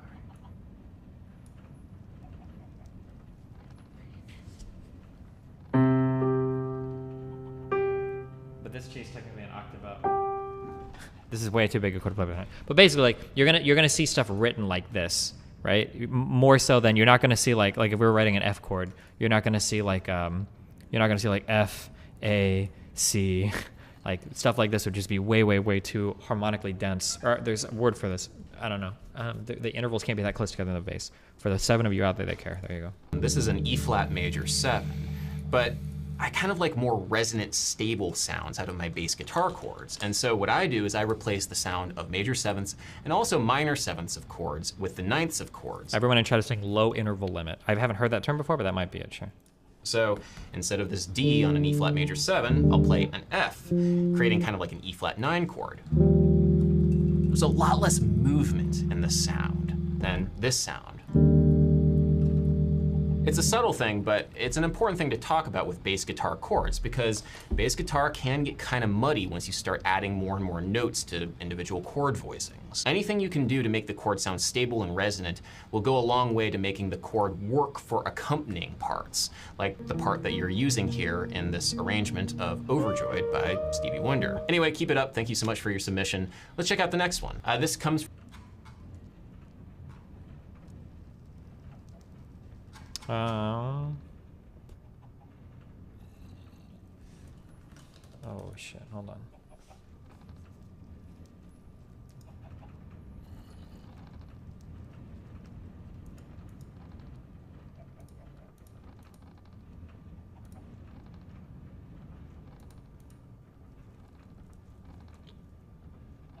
Check Trump's Twitter.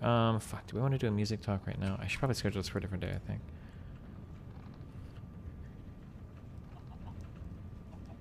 Wait, what? Whoa, wait, what? This is a WAPO?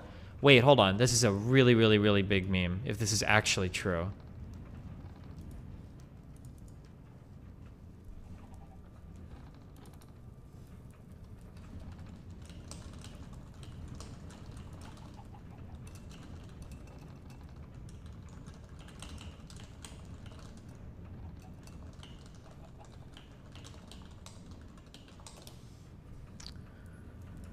Postal worker admits fabricating allegations of ballot tampering, officials say.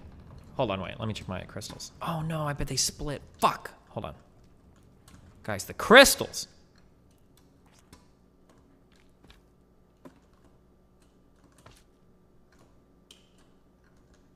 Oh, no, hold on. Oh, hold on. We need to grow this guy. Okay, we can grow these guys to be bigger boys. Hold on.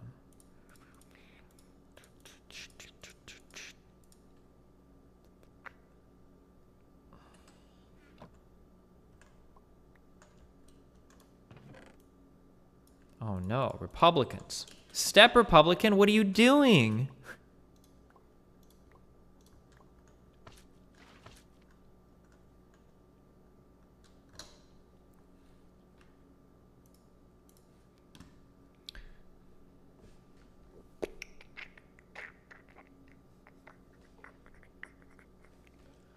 A Pennsylvania postal worker whose claims have been cited by top Republicans as potential evidence of widespread voting irregularities admitted to U.S. Postal Service investigators. Is this the same one that was tweeted about? That he fabricated the allegations, according to 3 officials briefed on the investigation in a statement from a House Congressional Committee. That's a pretty big line of people. Richard Hopkins claimed that a postmaster in Erie, Pennsylvania, instructed postal workers to backdate ballots mailed after Election Day was cited by Senator Lindsey Graham, Republican from South Carolina, in a letter to the Justice Department calling for a federal investigation. Attorney General William P. Barr subsequently authorized federal prosecutors to open probes into credible allegations of voting irregularities and fraud, a reversal of long-standing Justice Department policy. But on Monday, Hopkins, 32 years old, told investigators from the USPS, the U.S. Postal Service's Office of Inspector General that the allegations were not true. And he signed an affidavit recanting his claims, according to officials who spoke on the condition of anonymity to describe an ongoing investigation. Democrats on the House Oversight Committee tweeted late Tuesday that the whistleblower completely recanted. Hopkins did not respond to messages seeking comment. Okay, we know this so far.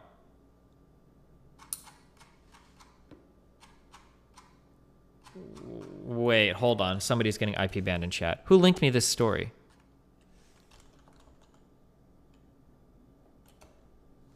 Who said that there was a $15,000?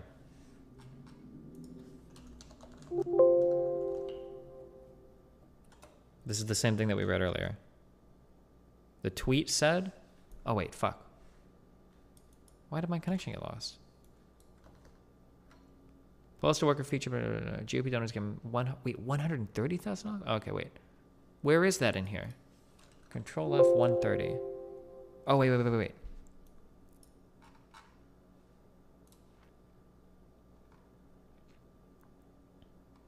I see where we're going. Hold on. Okay.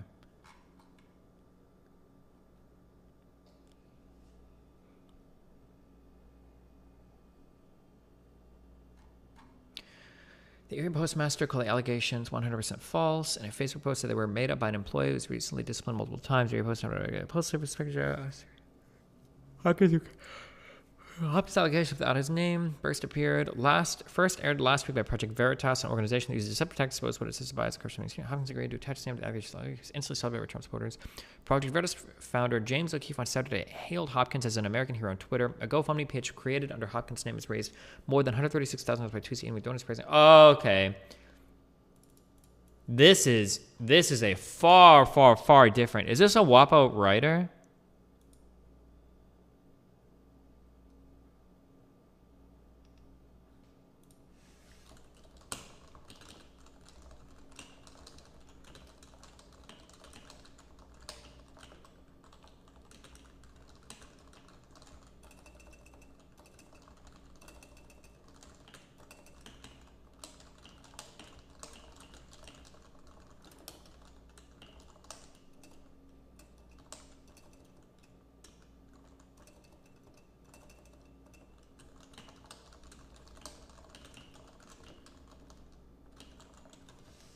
this.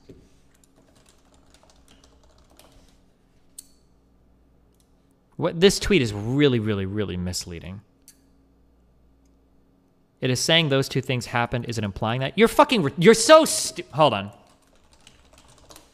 You're so fucking stupid. If you're gonna try to pretend that it's not implying that, just don't even ever type in my chat ever again and fuck off. Oh my God.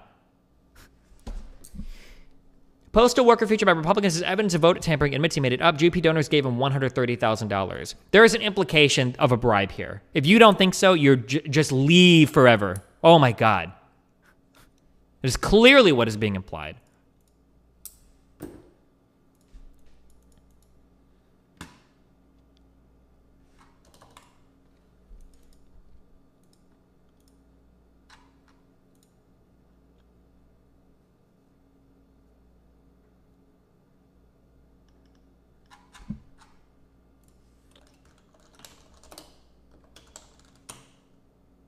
Hold on, you're a sub. I'll unban you. Never mind. You're lucky though.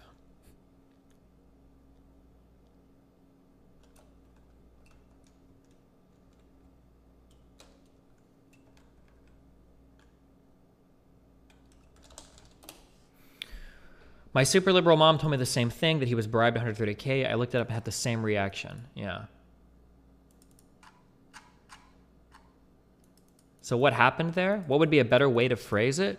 Postal worker featured by Republicans as, how about like poster worker who was hailed as a hero and collected $130,000 on GoFundMe recants statement. I don't know, something like this is heavily, I don't know, we could sit here and think of a million different ways to rephrase this. But anybody, any sane human being reading this is going to read this as like, oh my God, that's what I read it. That's why this is huge. GOP donors bribed the guy $130,000 to make a story up. That's insane. That's crazy. But like some random dipshit crowdfunds $130K after making bullshit up. Okay, that's way, okay, yeah.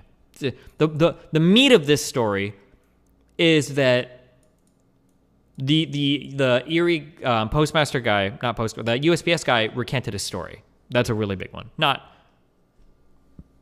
it's also being said directly.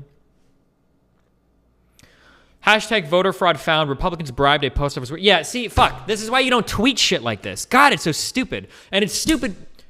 It's stupid because the story is really, really, really bad in and of itself. We don't need to make it any worse. You don't have to make shit up. This is a fucking checkmark too. Fuck. U.S. intelligence, 36 plus years. Expert terrorist strategy, tactics, ideology, torture, Russian cyber. What the fuck is this? 4 times New York Times best-selling author. He does all that writing but can't take a minute to read an article.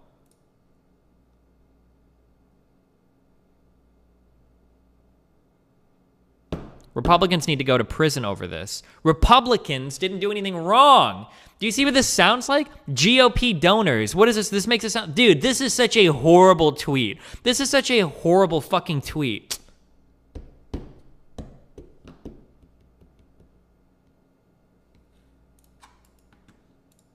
Nobody reads the article? Yeah.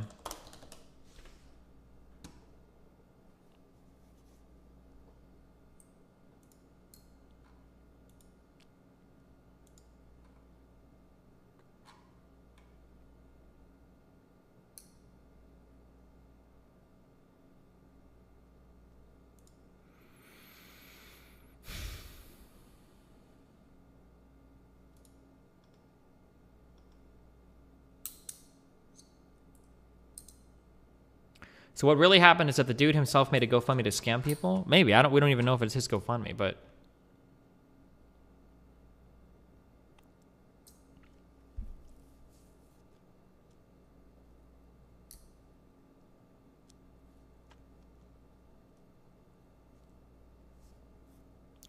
The GOP ran with the Veritas bullshit again after all the fucking complete bullshit Veritas put out. I agree that the wording is bad, but eventually you have to hold the GOP to a little higher standard. I'm not saying you don't have to. Do you see how... This is all of politics. Do you see how stupid the discussion that we're having is now? Let's talk about that then. Let's talk about the fact that the GOP keeps running with Project Veritas claims. But now people are going to attack me because of dumb shit that you're posting. Oh, well, look at the liberals claiming that he was bribed and there's no evidence of that. And now what? This is like if I hadn't had seen this exact fucking tweet, then I would have gotten caught in a future argument having to defend some inane, dumb fucking shit that people were tweeting around on an already bad story trying to make it worse, right? It would have, it's just annoying. Fuck. Just stick with the shit that's already bad. Why do you have to make shit up and put it around it? That makes everything seem false.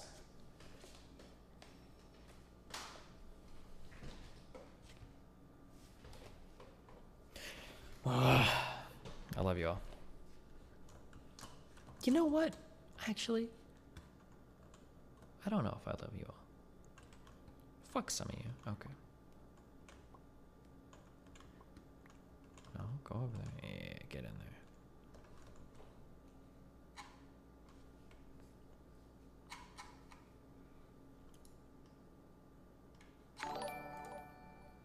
You think I'm trying to see the film Mank Malcolm at the Nance cinema? is I have former no idea what the US fuck that is. intelligence. His tweet was intentional. Yeah, maybe. So funny watching the leftist narrative shift from there was no voter fraud to okay, there was some voter fraud, but Terry's always voter fraud, it doesn't matter. I could say the same about 2016 Terry's some foreign interference, but Terry's always some. Dad's upset Da feels.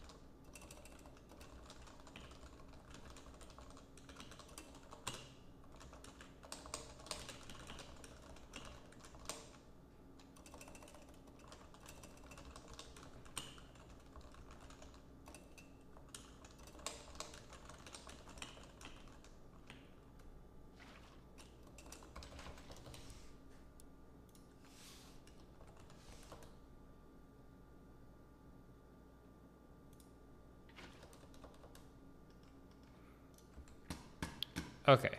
Oh,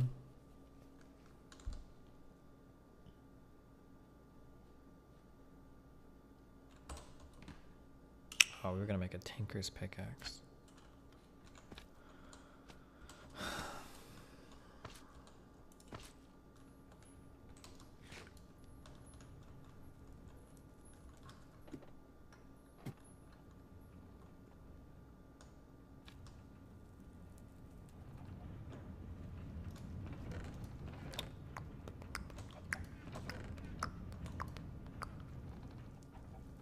Molten night metal. I got a lot of this shit now. Okay. What's the purpose? Why did we always use paper for the handle and tinkers? I know there was a reason. I just don't remember why. Was it because, does it allow you to add another modifier?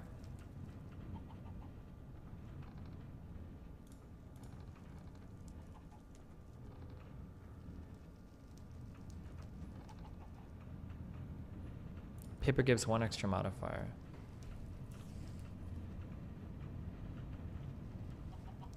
What modifiers are good on pickaxes again?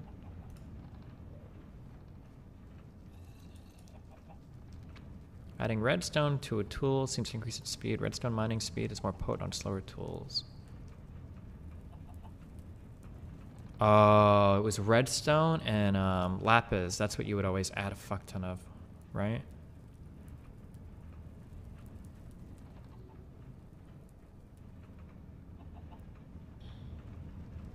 Do you think Project Veritas should be banned from Twitter? Yes, Project Veritas. Nobody should like Project Veritas, whether you're Republican or conservative or whatever. They do horrible, horrible, horrible work. Destiny would love to hear your thoughts on progressive metal.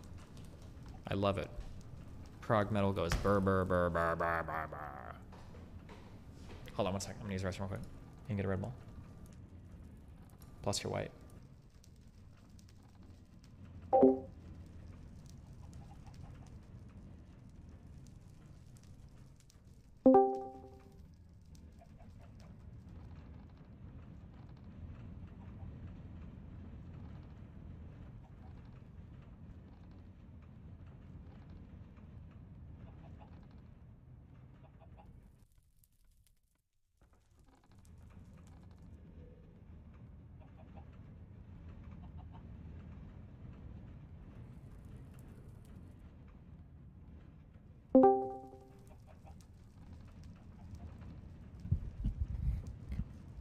I don't know how long he's gone for.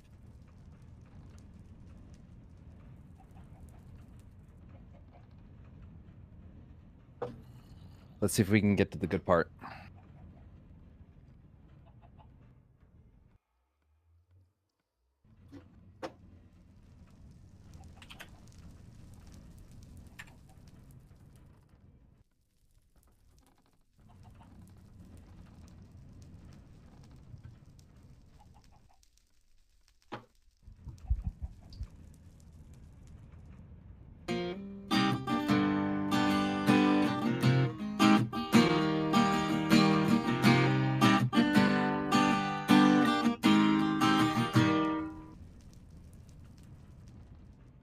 All right.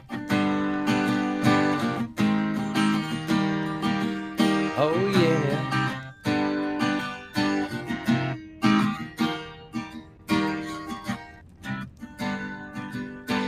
Oh, I'm sorry. I was skipping ahead. Somebody's hiney is crowding my icebox. Somebody's cold one is giving me chills. Guess I'll just close my eyes. Oh yeah. All right. Feels good inside. Flip on the telly, wrestle with Jimmy. Somebody's bubbling behind my back. The bottle is ready to blow. Say it ain't so. Your drug is a heartbreaker. Like it, what the fuck? Hi, buddy. We got to the first part of the chorus before he got back. We did it. We almost got it, the full chorus. How's life going? Are you gonna get me DMCA'd? No, God, I hope not. Oh, guys, can you guys please save all my VODs and everything so that I can delete them all? Paper is trash now. Modifiers work differently now. Patchy, tell me what to make it out of then.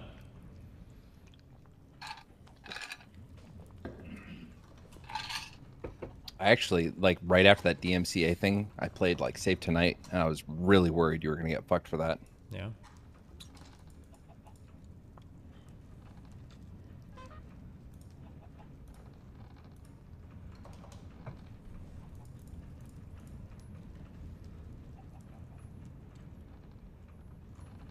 Do you only like speed chess? I mean, I know how to play other chess, but... Do you want to play around? Wait, Night Metal is just better for everything? What do I, maybe, wait, like play a game of chess? Yeah. Yeah, if you want to. Oh wait, steel pickaxe head?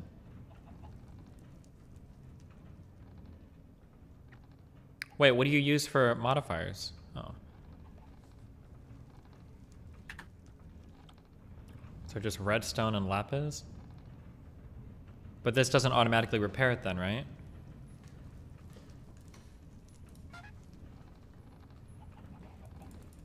What did Miss PB Jelly get banned for? I have no idea.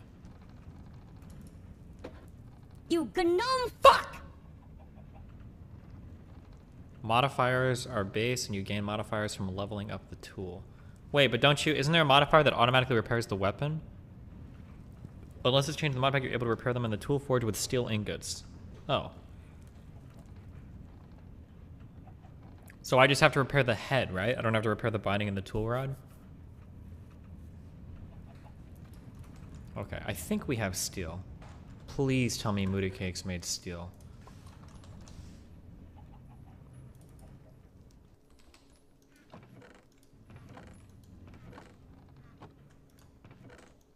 Well, we have a lot of night metal now. I just went and got a fuck ton of it, so. How are you feeling about this game? This mod pack is really, really, really, really, really good. Seems really intense, like really in depth. Yeah, the only problem I have, and it's true of most mods, is that just the documentation is just always fucking garbage. But there's a lot of Has cool this been stuff. around for a while? I think so. I think this is like years old.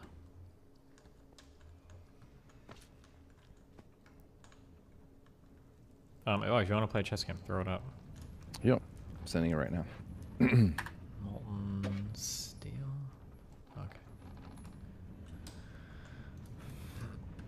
Okay. Okay, so best pickaxe is going to be a pickaxe head, tool rod cast.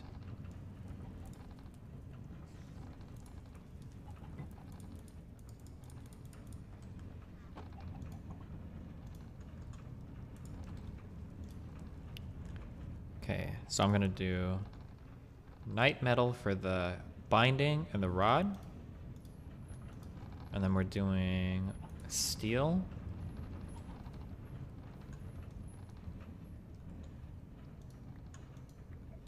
For the head. Go make yourself a hammer if you can. Once you experience 3 money, you'll never go back to pickaxes.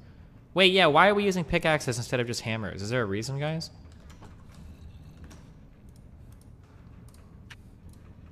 I'm gonna disconnect and reconnect real quick. Bugging out.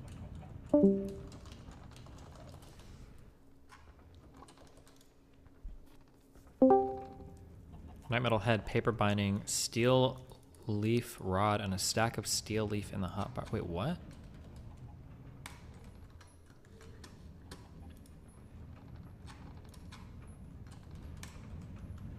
Wait, did we not beat Halo 2 in a month, Moon? Has it been a month since we played last? My name is Richard Hopkins. I am the postal employee who came out and whistle blew on the Erie, PA Postal Service, postal office. I am right at this very moment looking at an article written by Washington Post. Hammers are useless with excavating. Anyway, yeah. It says that I fabricated the allegations of ballot tampering. I'm here to say that I did not recant my statements. That did not happen. That is not what happened. And you will find out tomorrow. And I would like that the Washington Post recant their wonderful little article that they decided to throw out there, out of random. My name is Richard Hopkins. I am the postal employee who came out and whistle blew on the Erie, PA Postal Service, postal office. This guy seems very legit. True.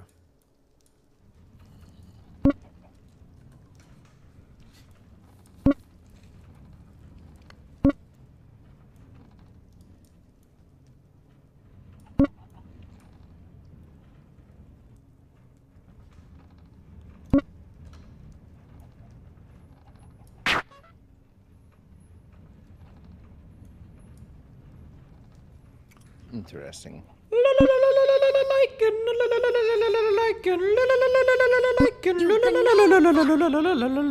Hey buddy, have you read the book Thinking Fast and Slow? I just finished and I don't think people are talking enough about it. Wow. Bonus meme, Pepe laugh.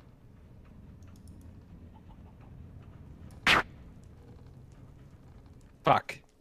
Fuck. Let it be known that I am real fucking bad and just started playing this game a week ago. Wait, well then why the fuck are you asking me to play?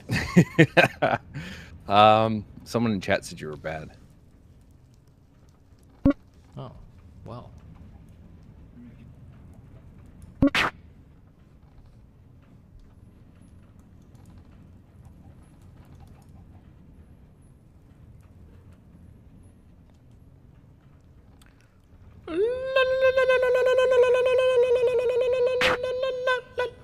Lycan. Hello, Lycan. Hello, Steven. I think you're actually going to lose this game. Really now? Mm-hmm. Is that what is being said? The heart of the pieces are with me. Okay. Good luck. Good luck, Lycan. Have you watched The Queen's Gambit yet? Nope. Have you heard of it? Nope. Why have you? It's really good. Yeah. Really? It's a Netflix show. Well, it's a book too, but yeah. Is it though? Mm-hmm. I never lied to you. That interesting. Is it interesting?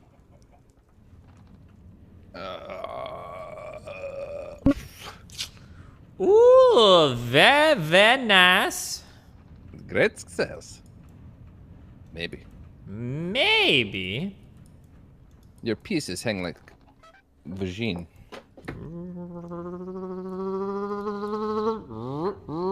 Really? I captured them.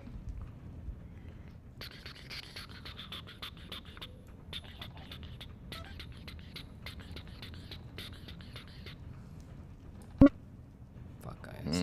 That was fucking stupid. Me? Oh no. Why would you say that though? This is a bad move. Well, fuck. You're making me feel bad.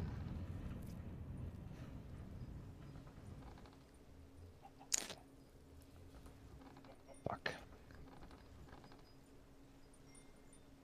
Oh, fuck.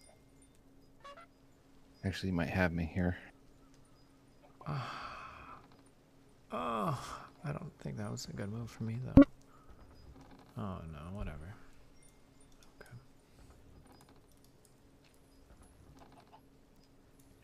Wolf. Lycan. Why are you wolfing at me?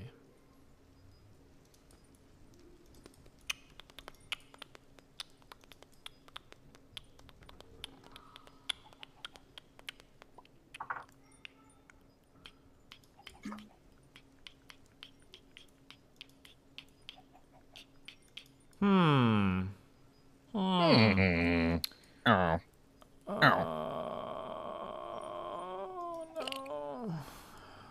Ow. Oh my god. Tim Pool is saying the Oversight Committee is lying on Twitter. Good thing nobody gives a fuck what Tim Pool thinks, right? Tim Pool's full of shit. Oh man. I mean, I wish the election hadn't been going the way it is with all the backtracking, because like right after the media announced Biden, Tim Pool started fucking started walking it all back. Yeah. Yeah. Wow. Got to add him to the list, that AOC list, you know? Whoa. Dude. What the fuck? Oh my god, that move was based as fuck. Lycan. It was okay. Holy shit.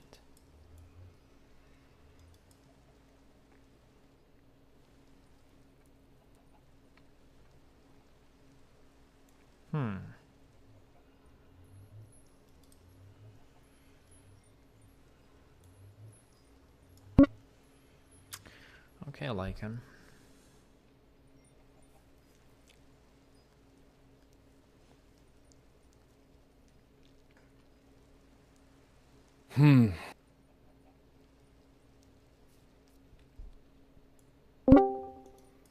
Hello? Hello. I'm here. Oh, Where's Dan? It's fucking Moody Cakes. Where the fuck is Moody Cakes been? I'm doing your business. What, being cringe? Oh, Yeah. well, yes. While taking Steven to task in chess. My apartment company decided to put a massive fucking fan in my room. Why? But apparently, because the tropical storm, there's a little bit of water damage on the wall. They were supposed to come today and like check it out or take it out, but they didn't. So I just turned it off because fuck them for telling me that they're gonna come and making me end my stream early and they're never coming. So I can suck my dick. Hope they get water damage. Really though? Well, don't tell me we're gonna fucking come and then not come at all and suck my cock.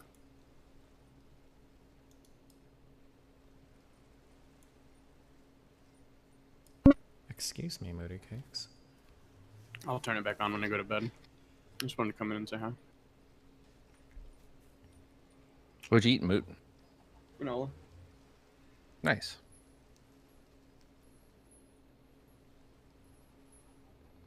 Fuck. I hate watching chat because they said I fucked up. You did fuck up. You technically you win right now. Wait, who's helping you play right now? No one. Your play significantly improved like 6 moves ago, but after the first few fucking moves, it felt a lot easier. Is that so? A lot more obvious. My buddy offered to help, and I said no. I must win this on my own, for my honor. Wait, okay, hold on. My last move wasn't real. Okay. Okay. No, I'll take it back. How do I accept that?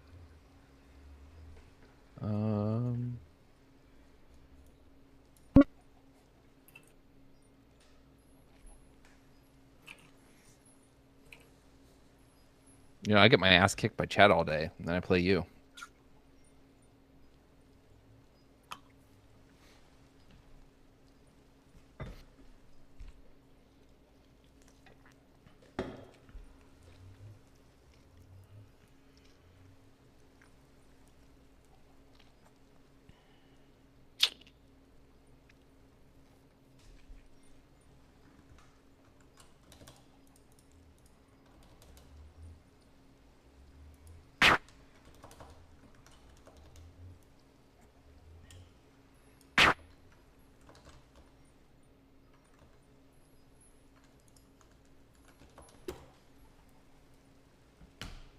Is this rat?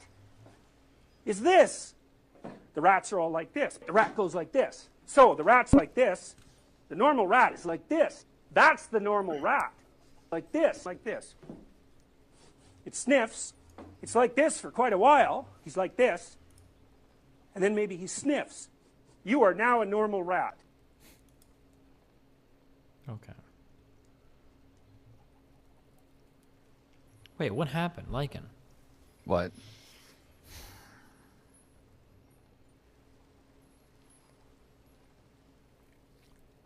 Just take it. Fuck him. Are you sure you want to move there, Lycan? Oh, god fucking damn it. I'll give you 1 take back since I had a take back.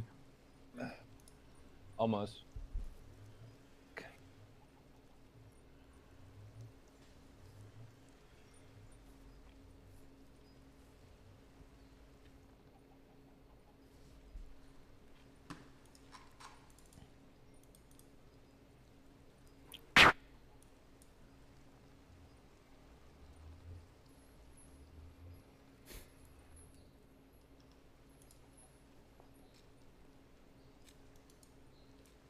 Have I really missed 2 mates? Potentially.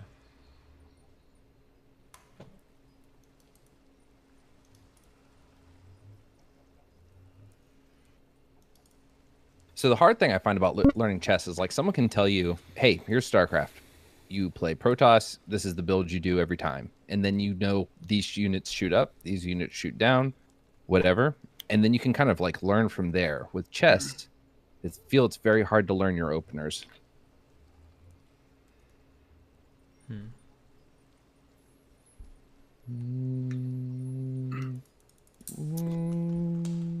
Wow. Poggers, Wolf Squad. I think I'm getting a 30-80, depending if the guy comes through.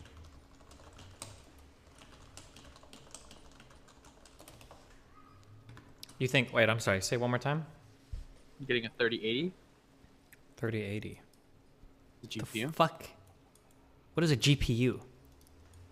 Okay. I'm so sorry, man. I didn't. See, now everybody's gonna be like, "Woo, derps." I don't know.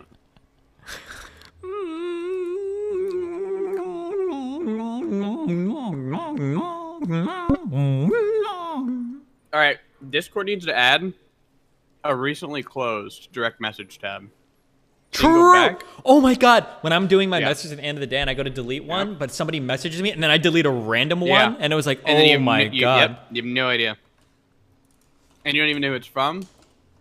The guy who was supposed to give me a 3080 told me to contact me, and for some reason I deleted it. He said, "Tell me by the end of the day," and I don't remember his fucking Discord name. So, if you're in chat, can you DM me?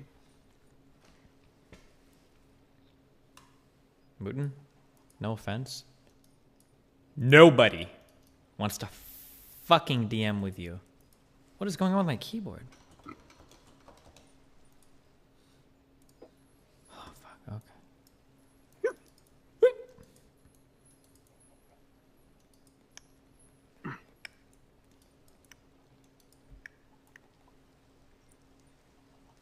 Damn. Lycan, what the fuck are you doing? Losing very slowly. I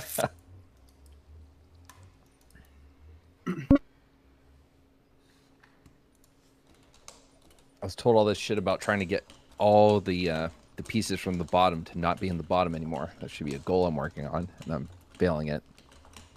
Like, and you're so white. True. Oh, you're proud of that? You're proud of being white? No, white pride is for racists. How the fuck am I so fucking... I'm so far behind.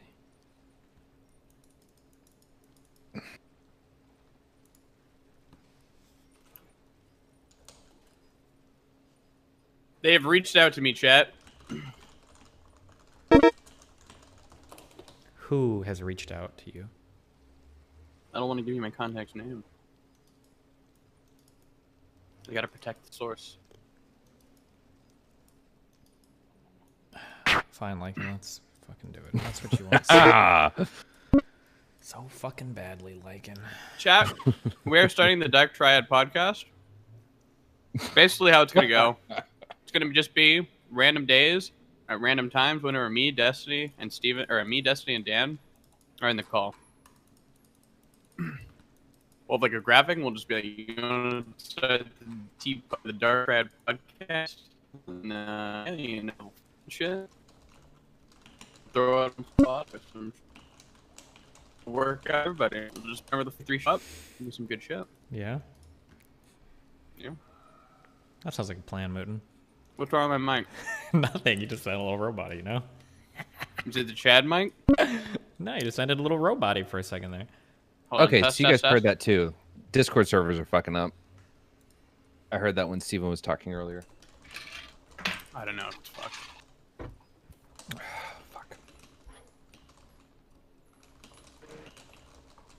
Here's what I don't get. How can you tell my play improves? Like, when I watch you play, I can't tell if you're making good moves or not. I assume that comes from playing the game. Pattern recognition. Wait, what? My moves have been so bad. My pattern recognition is all on speed, all right? Do you ever do puzzles or anything for fun? Nope. You still have a massive lead this game, though, Lycan. Don't fuck it up. Normally, this is where I'd catch up because the clock would be running out, but... Is D&D happening this week? I don't know. Depends if Destiny and Chloe want to show the fuck up. Oh! B. Mooten. Be absent from my life longer than my parents were in my childhood over the past 3 months, and then That's claimed... not true. Wow. Not even true. Did I lose my fucking rook? God damn it.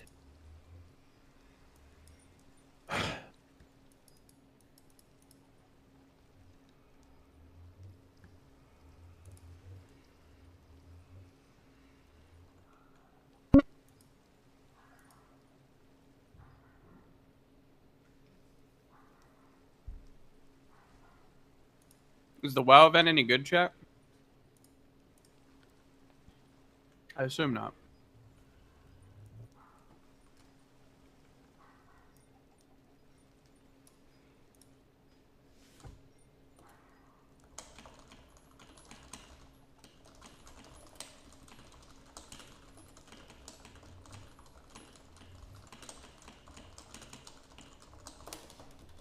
Probably gonna play Probably a little bit of retail WoW. When? However, Oh, no. it won't consume my stream. Oh, my Moody Cakes. Where's Mooten going, guys? I'm missing my Mooten. Well, what game do you want to fucking play? Halo 2? We need to finish. That game is we need to garbage. 100% the mine pack. Oh, yeah, we're working on that.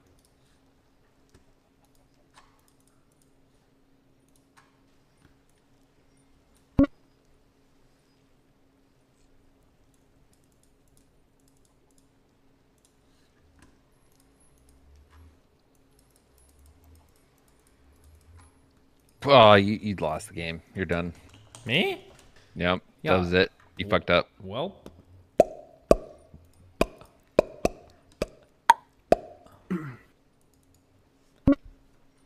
Well, thank you for cheating yesterday and getting me out of the Twilight Forest. We didn't cheat. We had to move. We were literally, the server was crashing over and over again. Yeah, true. Wink, wink, yeah.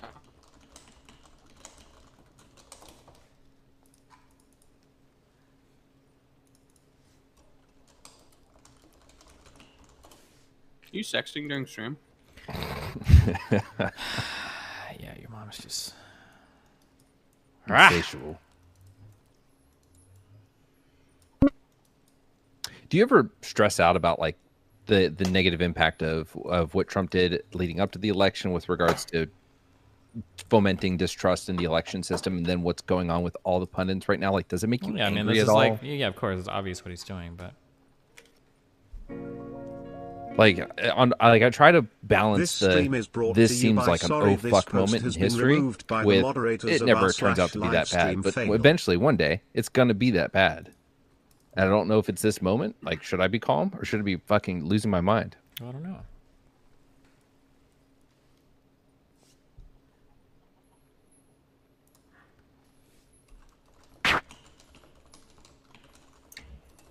I don't feel good about that.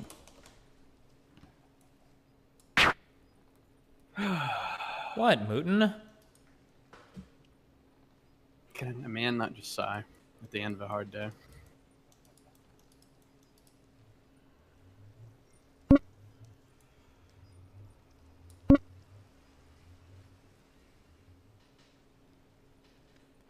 Oh, what? I would like to clear my name from last night. Mhm. The man named Dumbest Chatter, the one who got permabanned, Mhm. he had like 6 logs in his entirety, and all of them were shitting on me. That's why I threw a permaban, because I knew it was an alt. Okay, hold on real quick. I've got like a 3-stage plan, guys. Watch my plan, okay? Are you guys watching? That's stage 1. And you know what? He was the dumbest chatter. Don't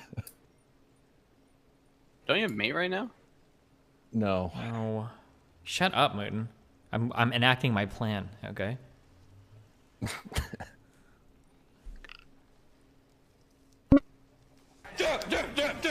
Oh. Destiny, what's the likelihood of right-wing death squad coup when Trump doesn't leave the White House? Lol. Wait, why did you move that pawn? Because what I wanted to move, I'm not going to move because you said you have a plan and I'm trying to disrupt it. Hold on 1 second. If you undo this, I'm unmodding you, Moon, okay? What do you want? People think I had checkmate, but I was in check, so I couldn't move my rook. Oh, yeah. You had it in the next move. But yeah. Well, I think that's what they were saying. Can you unnuke them? No, I'm not. No, I'm 99% sure No, that's they what weren't. They were saying he had mate. He missed mate. He threw away mate. Okay, Tim Hampson mate in 2. Can I unban him? Yeah, you can prove it. But if somebody asked to be unbanned and they were saying the other thing, then give them 1,000. Okay, I'll go through each log and see. Okay, the Wavy Boys stays banned. Texas Fold'em can unban. There's no way there's mate in 2. No, I had mate in 1. Right? Do you think? Like it. You're getting help from a friend. You must be. Wait. I'm not. Why did you move your pawn if you didn't see that I had Because checkmate? you said, because I wanted to move my rook somewhere. I wasn't figuring Wait, out but where I why was wouldn't gonna... you take my knight? My knight is free. Because then your king takes my rook. No, you are literally have it protected with your knight. Oh. So why would you move that exact pawn to prevent mate next move? You didn't see that I had mate. I don't believe you. Ryan, yell from over there. No. See, I'm not getting help. I moved that pawn. I just chose a random pawn. I don't know. Okay, we'll see. Okay, I unbanned a few people. Jesus Christ. I told him I just learned this game. To be fair, I've known chess for like fucking 20 years of my life. I've just never played it. I know how the pieces work. That's about it. No problem, chat. I meant slant. Did you just say slong? Slant. SLAUNT? Isn't that a slur? I don't think so.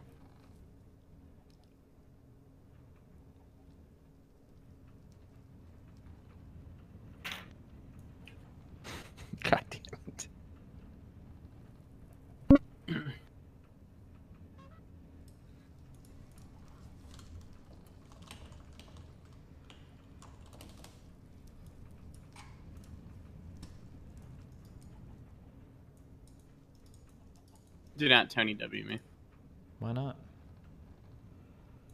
It's digital blackface. What the fuck, Mooten?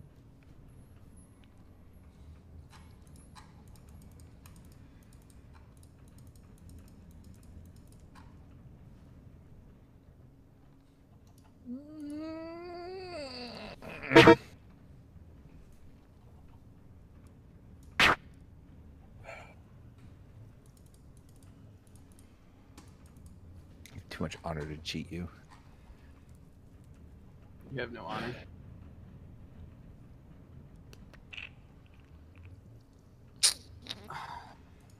Chad, I'm so tired of just receiving dog shit emails. Hey Destiny, longtime fan here.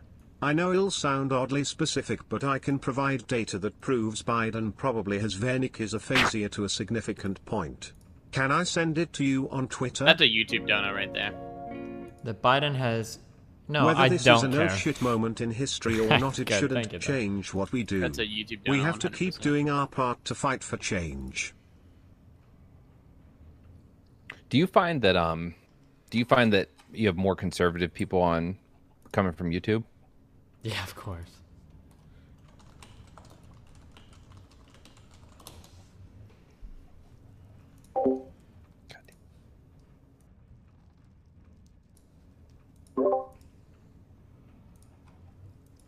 Are there any duo scary games, chat? Yeah. It's called League of Legends. That's true. Wait, why That's did he Chat's resign? greatest fear. I don't think I can win. Oh, so you're bad. So you're a quitter. Yes, I'm quitting. Oh, was that a ranked match? Yep. Good game. Thanks. Oh, is the Forest any good? I've heard that game's decent. Can you play that with 3 people? I don't know. Why don't you try it sometime, Mooten? I don't know. I'm gonna ask you to play. If it Fucking is. lose. I'm just kidding. Hold on. I need to call someone real quick. I'll be back in a minute. Oh my god. Shut up. Just entertain my stream. That's what your fucking job is, Mooten. Yeah, true.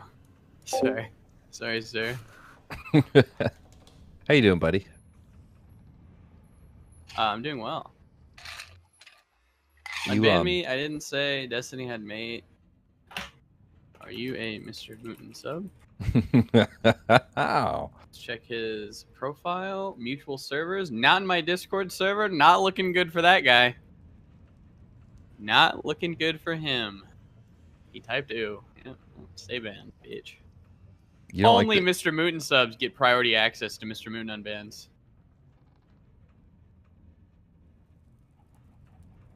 I hit my sub goal, Chad. I got a new emote slot.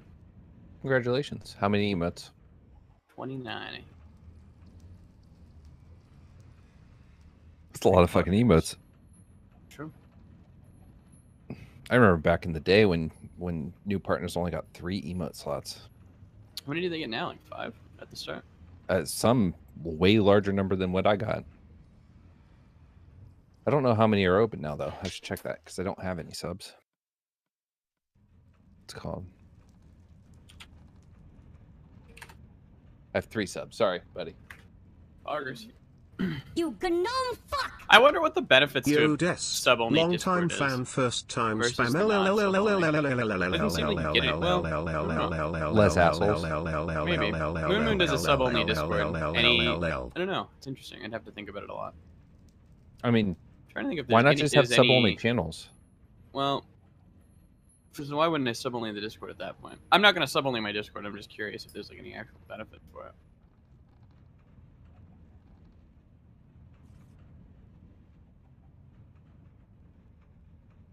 How are you going in Sevtech? I've slowed down on the Sevtech. I kind of burnt myself out, but I might go back to all the old stuff and like 100% the achievements with Steven. I kind of burnt myself out on it a little bit. So On I'm taking, Minecraft? On Sevtech. It's just a lot. It is a lot. Shit documentation. We have I think a lot of my Discorders are making a Pixelmon server, which is like Pokemon in like Minecraft. Mhm. So I'm really excited for that, actually. It'll be like a sub-only Pixelmon server. I'm super excited. I'm gonna probably play the shit out of that. 6 emote slots is what you start with nowadays. Check if it works. Oh shit. Let's go, baby. I got bounties back. Did you? When did you lose I them? don't know why I lost them, but I did for some reason. Well, that's shitty. Yeah. Congratulations. Does Steven have bounties? He's not partnered, so. Oh, I'm sorry. Did Steven have bounties?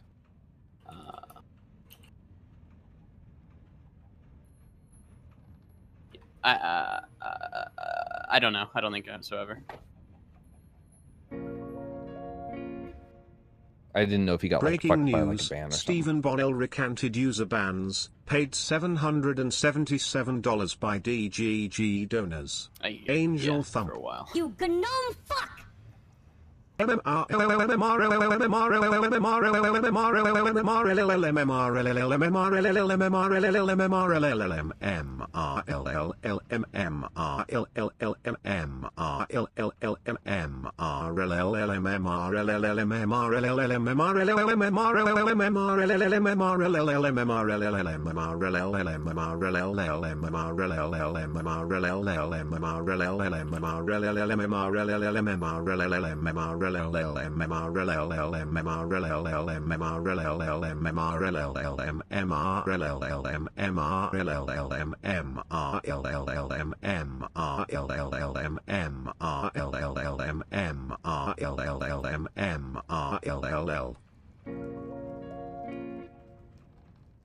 I'm a black gay guy and I can personally say that Obama did nothing for me. My life only changed a little bit and it was for the worse. Manager. Right, everything is so much better I under can Trump. I can though. take care of him if you want I me feel to. respected, which I never do when Democrats are involved.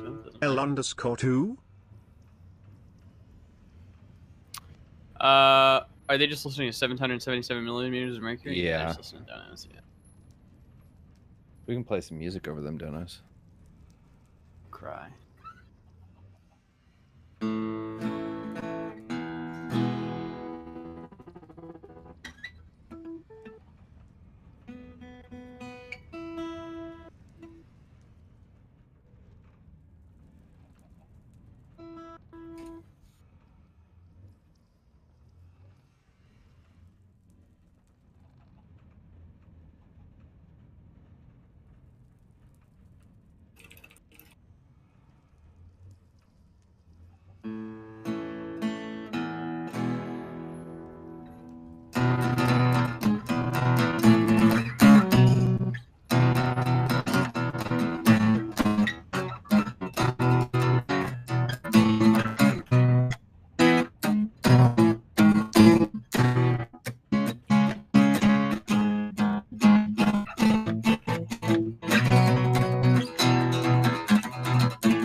What?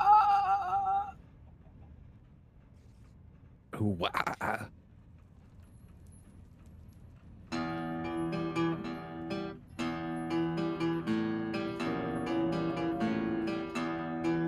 Lycan and Mr. Mouton, ignore this message if you have tiny cocks.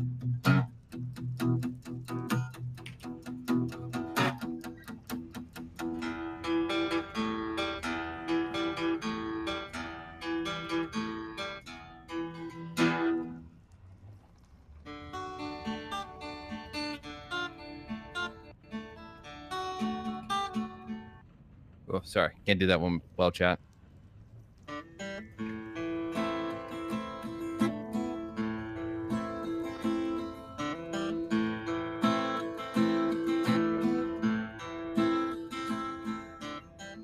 Long time ago, me and my brother Mootin here,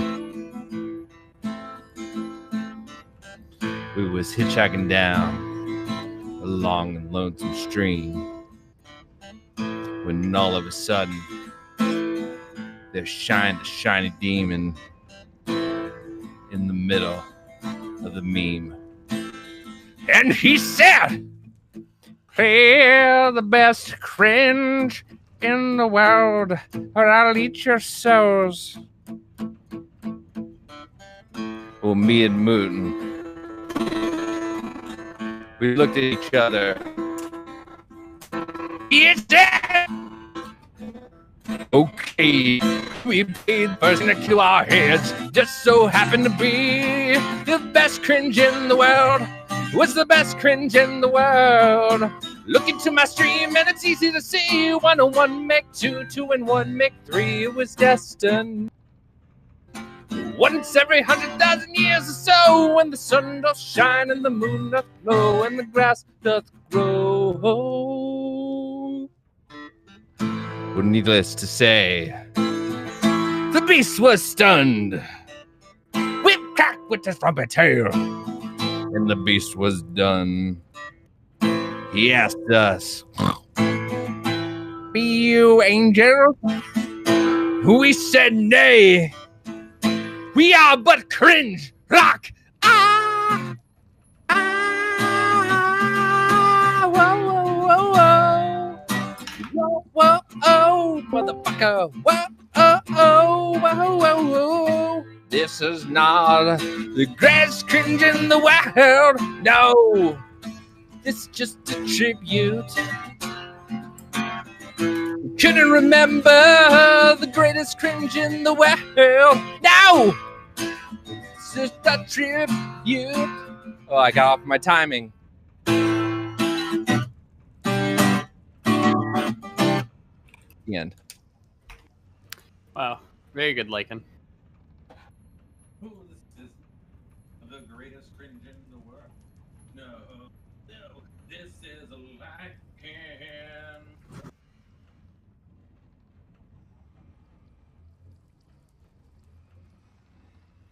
Chad, I want to posit a question towards you.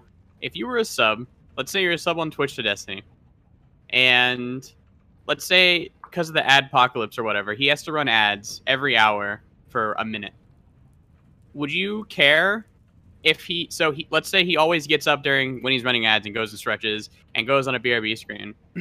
Would you care if he turned ads on for subs because he's already gone?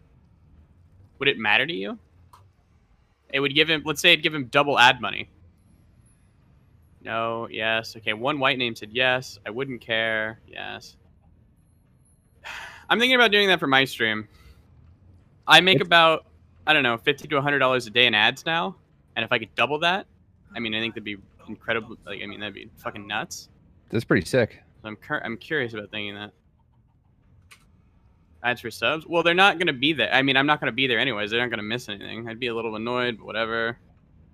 Yeah, I don't know. I'm thinking about it. I think like, I don't know. Ads are a valuable tool.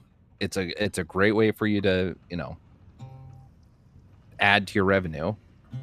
I think we just have to figure out clever ways to do it that doesn't make it feel weird to them, make them want to leave. And I mean, the other thing is like, what percentage leave when you hit ads? Is it 10%? But does that 10% leaving, is that mitigated by the money that you would make nonetheless by running the ads? Well, I don't know. I don't know if people are even leaving anymore, because if they leave, they got to go watch ads somewhere else. True. Yeah. And the reason I run ads is so you don't get mid-rolls or pre-rolls. I would cancel my sub low key. I would not sub to get not ads. I think that's just stupid, due to the fact that I'm not even at the screen anyways. Yeah. So you're literally just subbing, just like sit there and watch a blank screen, which is stupid. I think you should sub to a streamer because you like the streamer, not to like watch a blank screen. I don't know, but that's just my opinion, I guess. I don't want to hear him. Can't you just mute it? I don't know. I'd have to think about it more. I haven't. I'm not like pushing forward for a plan of action or anything. Mr. Mooten, name 3 things. 3 things of random, and I will sing about them. Come, Destiny, and horses. Oh, no. Really? Yeah. You sure you want to do that one? You said name 3. What I might do is I might test it for a week and then see what happens. See if it's actually like a meaningful difference. I'm not sure.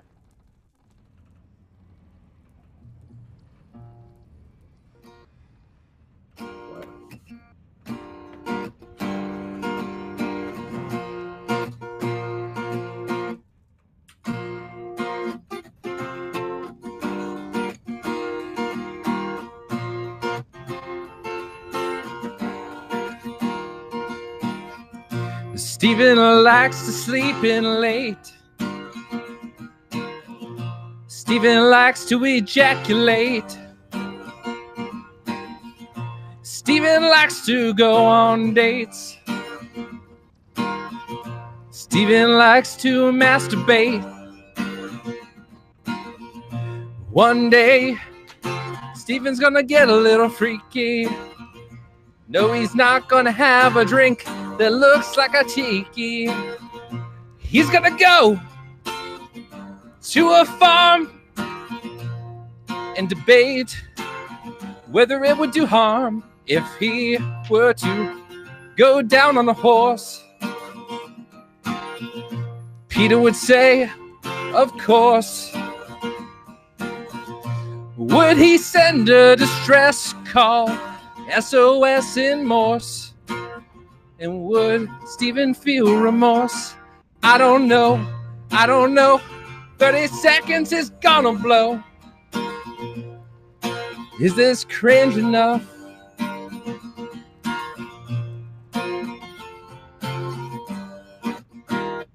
There we go. Oh, we actually missed it all. Fuck. I'm zoned out.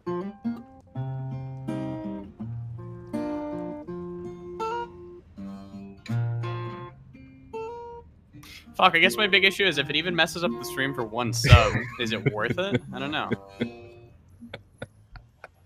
I might even just test it for a day. Maybe I'll test it tomorrow and see what happens.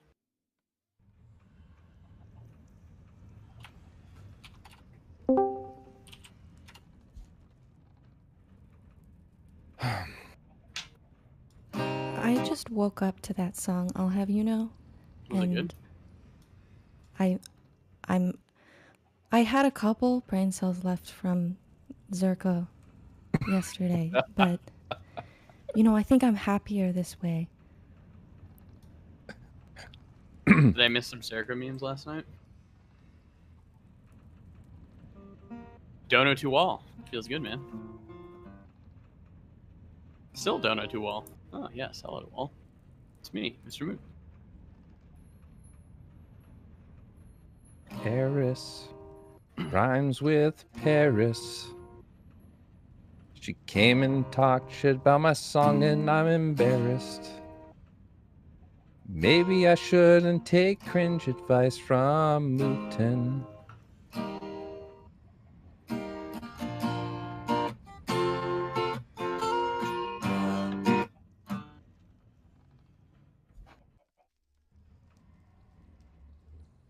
Donut wall too. Damn.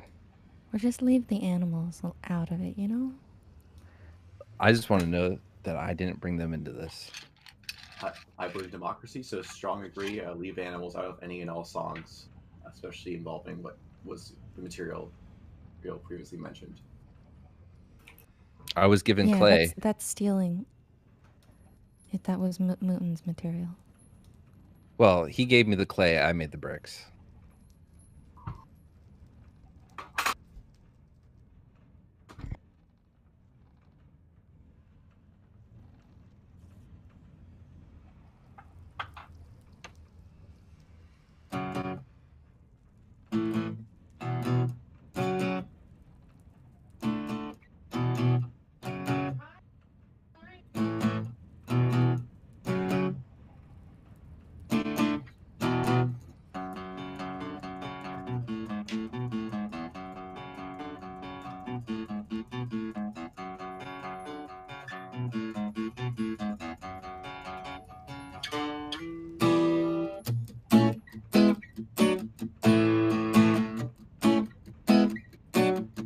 Sing it, Moot.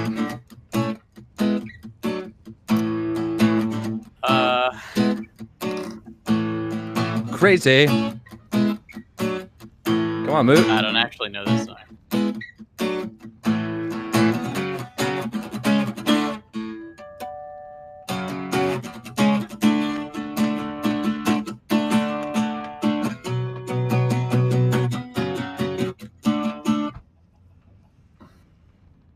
Yeah, Barrett, I don't know. I just don't think it's worth it.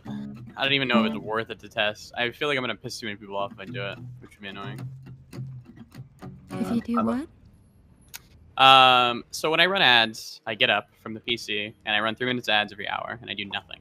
I was curious if subs would be super fucking mad if I turned on ads for subs as well, because in theory it would double how much I make on ads, like a day, right? However, it seems like some people do sub just not to even see the ads, and some people just don't even want to see it. They just rather watch like a BRB screen. So it's just like, I don't know, just something interesting. Doesn't that seem stupid though? Like just No, because I think that there are some ads that are super fucking loud, and I think that's annoying. Yes. And then that part, people have to tab over to like mute the ad. I do see why people would be upset by it. I mean, I can understand. Well, if Twitch fixed that part where like ads didn't suddenly blare or unmute or change the volume, I think that would be a little more manageable. Okay, your problem here though is, well, if Twitch, and you can stop there. Very true. I'm a big believer in market research. So like you could do like a survey of your audience and just poll them in that. Like it might cost you like a free sub or something like that or two, but it's good to survey your audience just for information on them. Yeah, I'm probably gonna poll them tomorrow and see what they say. I don't know. I didn't even know if it would be. You could even do it for a little while, and see if it affects anything. Yeah, I might do it for like a day and then see how much the ad money difference is. But And you could even like hype it up, or something like that, or turn it into some sort of like a game. Like I don't know if you use any points or anything like that, but like before you walk away, you could turn on point gambling or something like that, and like turn it into a thing that where they're suddenly engaged, and so even if they do tab over and mute, there's something for them to do. gambling only during ads. We could actually probably do or that. something like that. Yeah.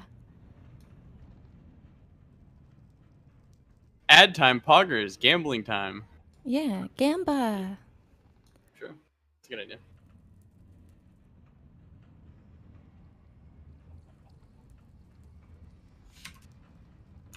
Did your Twitch And contract stop you running ads through imagine another ad? how many less brofists you'll have to get. True. When they're gambling all of their points away. I don't think we can input gambling via the Twitch one, but I could be wrong. Oh, It would have to be through the stream elements. Why do they? Yeah, why do they not have that?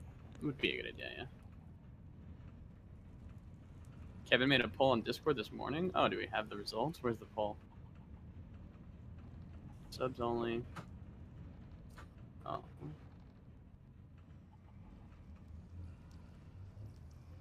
"13 people said yes, and 63 people said interesting." What percent? How many people in total? Hold on. 63 plus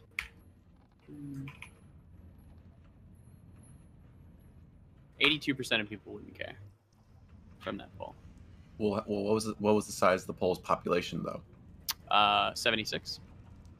What's And your where were average? you cross-sectioning from? Was it like It was just this was Discord just only? my Discord. Yeah, it was just my Discord. Yeah, so that I'll do only it counts more as- tomorrow. You'll have yeah. to do it, yeah, during your actual. Yeah. Well, How many of them are white? That's true. And in addition, like, even if that's a decent, like, how large is your average audience? Like, if it's above 300, that's not a large enough sample size to get accurate results. Well, we'll have to figure it out tomorrow when I do a real poll. And make sure to uncuck them. You gotta uncuck the polls, man.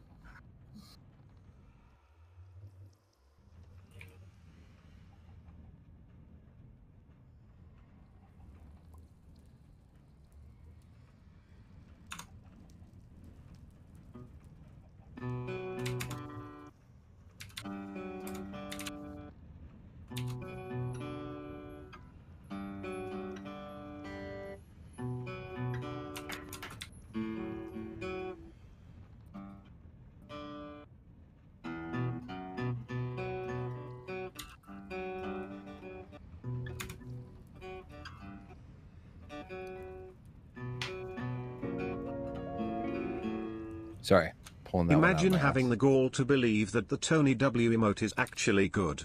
Tony W should be removed. Nobody likes Tony. Not even Tony likes Tony.